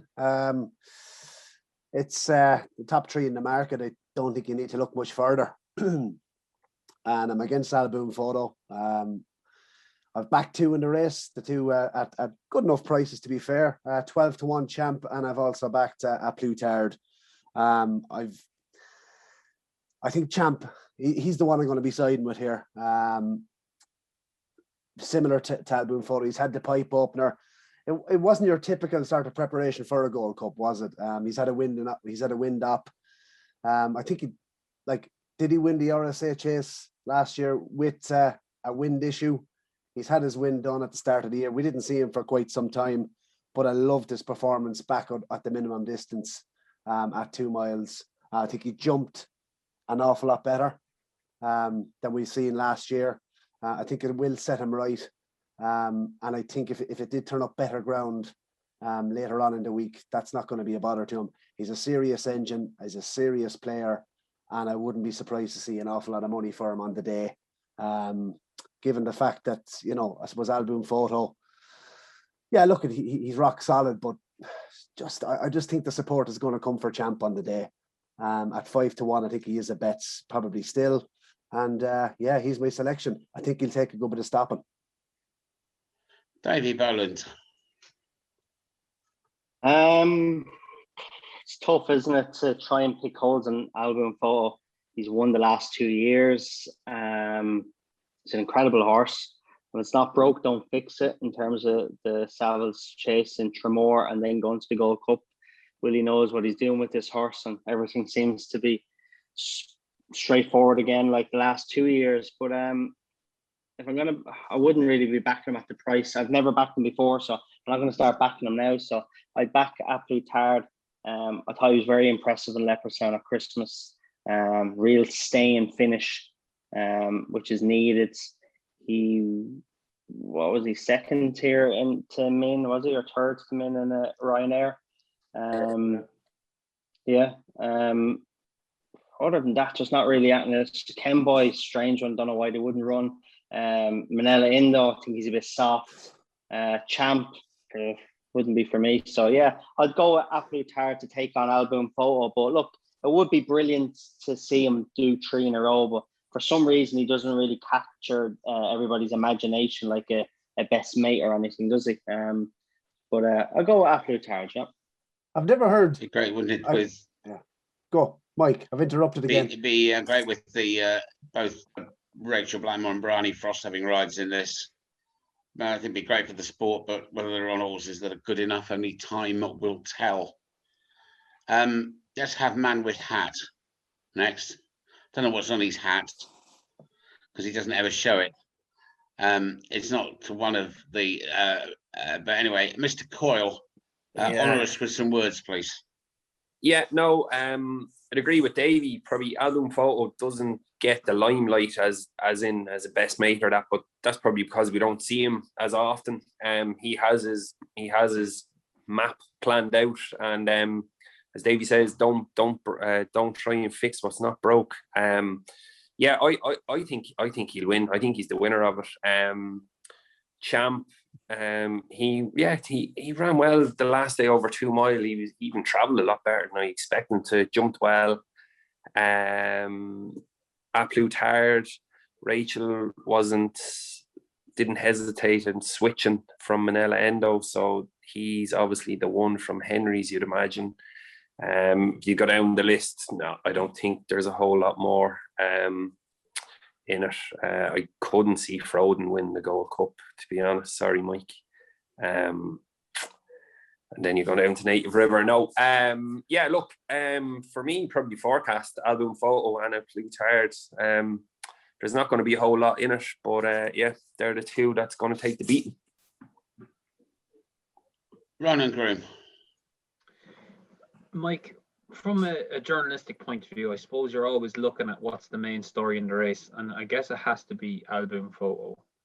But do you just think you're looking at the race this year and you're going, he's going for his 3rd Gold Cup. It should be massive, but it's not really. And that's because the horse doesn't show up. And I have nothing against the horse, and I have nothing against the trainer or Paul Townend or the owners, but I think this isn't a great thing if he goes and wins 3 Gold Cups, because I think it sets a dangerous precedent, which is kind of already filtering through. You look at the way Nicky Henderson has campaigned some horses this season, that it's all about Cheltenham, and the rest of the season pre-Cheltenham doesn't really matter. I just don't. You look at the great chasers like Cotto Star and Denman, they ran in Hennessy's and in King George's. I just don't like this little run at Tramore. I just like to see him more. And fair enough, I can't pick holes in him. He's a right favourite. And from a betting point of view, but there's nicer stories, I think. Ronan is a more likeable story. And, Aplutar with Rachel on is a more likeable story, I think. I think Aplutar, I give him a chance. I don't like Champ at all. I hate the preparation. I think the 2 mile run, look, Nicky Henderson will forget more than I know about racing, but if you run a horse over 2 miles, I wouldn't be surprised at all if he runs off free, if he hits a few fences, things like that. He's got to jump more fences than he ever has in a race before Champ, and I'm just not sure I could see him go down. Aplutar, I think, has a lovely profile for the Gold Cup with his 2 mile form. He's a grade 1 winner over 2 miles like Cotto Star was. I think speed is an underrated aspect in the Gold Cup, and the way he hit the line in the saddles was huge. I'm pretty sure he'll stay fine. And I won't put anyone off back in Native River. He's fourth in this race 2 years ago to Alvin Photo when he didn't go a yard. He's obviously a previous winner, and he jumped beautifully at Sandown at the age of 11. Look, that's a terrible stat, but I'd much rather see a horse like Native River come back and regain a Gold Cup. I think that would be a much better story for racing than Alvin Photo going and win. He's won his 2 Gold Cups by a neck and 2.5 lengths. He sort of scrambled home rather than done it in imperious style. Speaking of imperious style, here's Andrew Dunleary. Oh, no, it's Andrew Blair White. I suppose I'm not working as a journalist, so I'm looking at the money in my pocket rather than the story for racing. And the way to get money in your pocket, the way to get money in your pocket for this race is back in Album Photo. I couldn't care less what everyone else thinks of him. I absolutely love the horse. I think he's superb. I don't think Willie Mullins, I don't think the owners, I don't think anyone gives 2 hoots what everyone else is thinking of him. I know people were trying to crab him for his run at Tramore this year. I wouldn't mind a horse winning a race by 19 lengths and people crabbing him. Beating a Bobby Joe winner by 19 lengths. Jeez, that's some going for an apparent bad day. He's done it with a quickly run Gold Cup. He's done it on a slowly run Gold Cup. I think he's superb. Champ has the ability to win a Gold Cup. I don't think he's got the mind to do it. Aplutar, for me, is one of the more overrated horses in training. I think what's underrated, what nobody's suggesting with Aplutar, is he's not a great jumper himself. He can be a bit slow at times. And I just think with Native River and Frodon in the race, he's going to take no prisoners this year, and we might just find some horses out. I just think that needs to be mentioned with Aplutar, because I've seen so many previews and nobody has ever mentioned his jumping, which can sometimes be ponderous. I think Album Photo wins. And I know yourself, Mike, you're a commentator, but I'm sure Simon Holt is dusting up his vocals, getting his 3 Gold Cups infamous line back ready after Stradivarius and Best Mate, and hopefully he's bellowing it at the top of the Cheltenham Hill. Blair, what's wrong with Champ's mind? Well, I'm going to say Champ is a horse who won the RSA last year, having gone via Tewkesbury, and then warms up by running over 2 miles. It's a bit like trying to win the Derby and your previous race is a 5 furlong sprint. It's going to be very interesting to see how he gets on. As time presses, lads, let me start because we've got a couple of bits of business to do. First of all, nap of day 4. And we'll go to Tommy Coyle first. I'm going to just go a bit off the beaten track here. In the Surely Martin not. Pipe, yeah, sure, why not? We can all tip up them short price ones. In the Martin Pipe, Gabby Nacco ran over 2 mile the last day, got a nice prep run, finished mid-division in the 2 mile hurdle there in Leopardstown. Has form behind Fakira on the inside track of Fairy House, Let It Be, but he was beaten by him by a neck. He also ran in good races, Bob Ollinger, Ashdale Bob. So he was at the top table at some of the nice novice races in bigger tracks. I think with 11 stone 6 on his back, Conor McNamara will probably ride. So at 12 to 1, he's a great each way bet. He'll even be my nap for the day at each way for that. That'll be a great trivia question, wouldn't it? If that can win, which family had two boys, one of whom won the Derby and the other won the Martin Pipe, but two brothers that won the Derby and at the Cheltenham Festival in the same year. And Gavin Acker from the Gavin Cromwell yard. Barry Doyle, nap of day 4. Yeah, Thomas is stealing me notes. I actually have him down as if you were going to mention anything else on the Friday. I think he is a great bet in the Martin Pipe at 12-1. Yeah, that's Gabby Nacco. But nap of day 4, I'll go Champ in the Gold Cup at 5-1. Ronan Groom. I'm going for one at a price as well. Mike, I like Happy Diva in the Mare's Chase. She was well beaten by Annie Mack the last day, but if you take her form over this course and distance, or more or less this course and distance, is excellent. In her complete starts, she's finished second, first, second, and second. Her latest second over the course of this was off a mark of 149 in last season's Brown Advisory and Marybelle Stable place. That was second to Simply the Best. Thought she ran a huge race. If she ran to that sort of standard again, she'll go very close to beating LK, and I give her a huge weight. I'm not sure whether we're going to run in that with Cabaret Queen. We've also got various other options, but whatever she does, she's being tuned up for the national, so I won't be carrying any of my cash. Who wants to go next? Andrew Blair White. Yeah, Simon Holt, 3 Gold Cups, album photo. And to Davy Boland. I'm going for the Martin Pipe race as well. A 10-1 shot, Column of Fire for Gordon Elliott. I would imagine Jordan Gainford is going to ride this horse. He had a grand run there in Navan. I'd say just a grand run. He probably would have won this race last year hadn't he fallen. Yep, he's the one for me. Without doubt, the best claiming rider there is in Ireland or England at the minute. That's strong recommendation for that young man, Jordan Gainford. Bearing in mind, of course, that others that have been well looked after by JP through the years, and likes of Simon Torrens Road, winners at the Dublin Racing Festival, etc., etc. And Andrew, I've just said there, Mike, album photo. You're short and sweet. So the only person who has not had his say is, hands up. There you are, you see. You've all had your say. And we've got it through with several minutes to spare, which is great. Just want to make sure that everybody was awake, you see. That's day 4. First, huge thanks to our very special guests on this 18th week of the Champ.ie podcast. Very special guests, Ted Walsh, Jamie Codd, and Mick Winters. We bring you the big names on this program, and it's an absolute delight to work with these guys.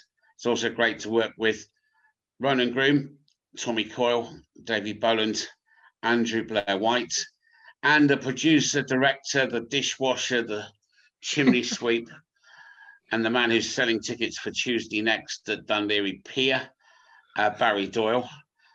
And we are also, and it's important to all of us here, going to try and raise a few quid, or should it be a few euro, as somebody who now lives in a country divorced by Brexit.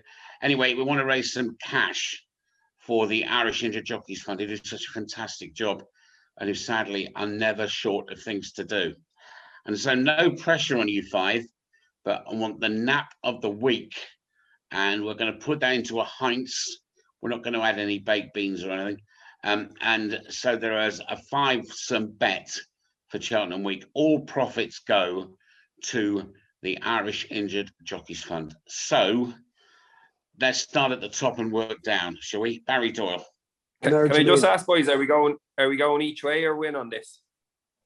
Win.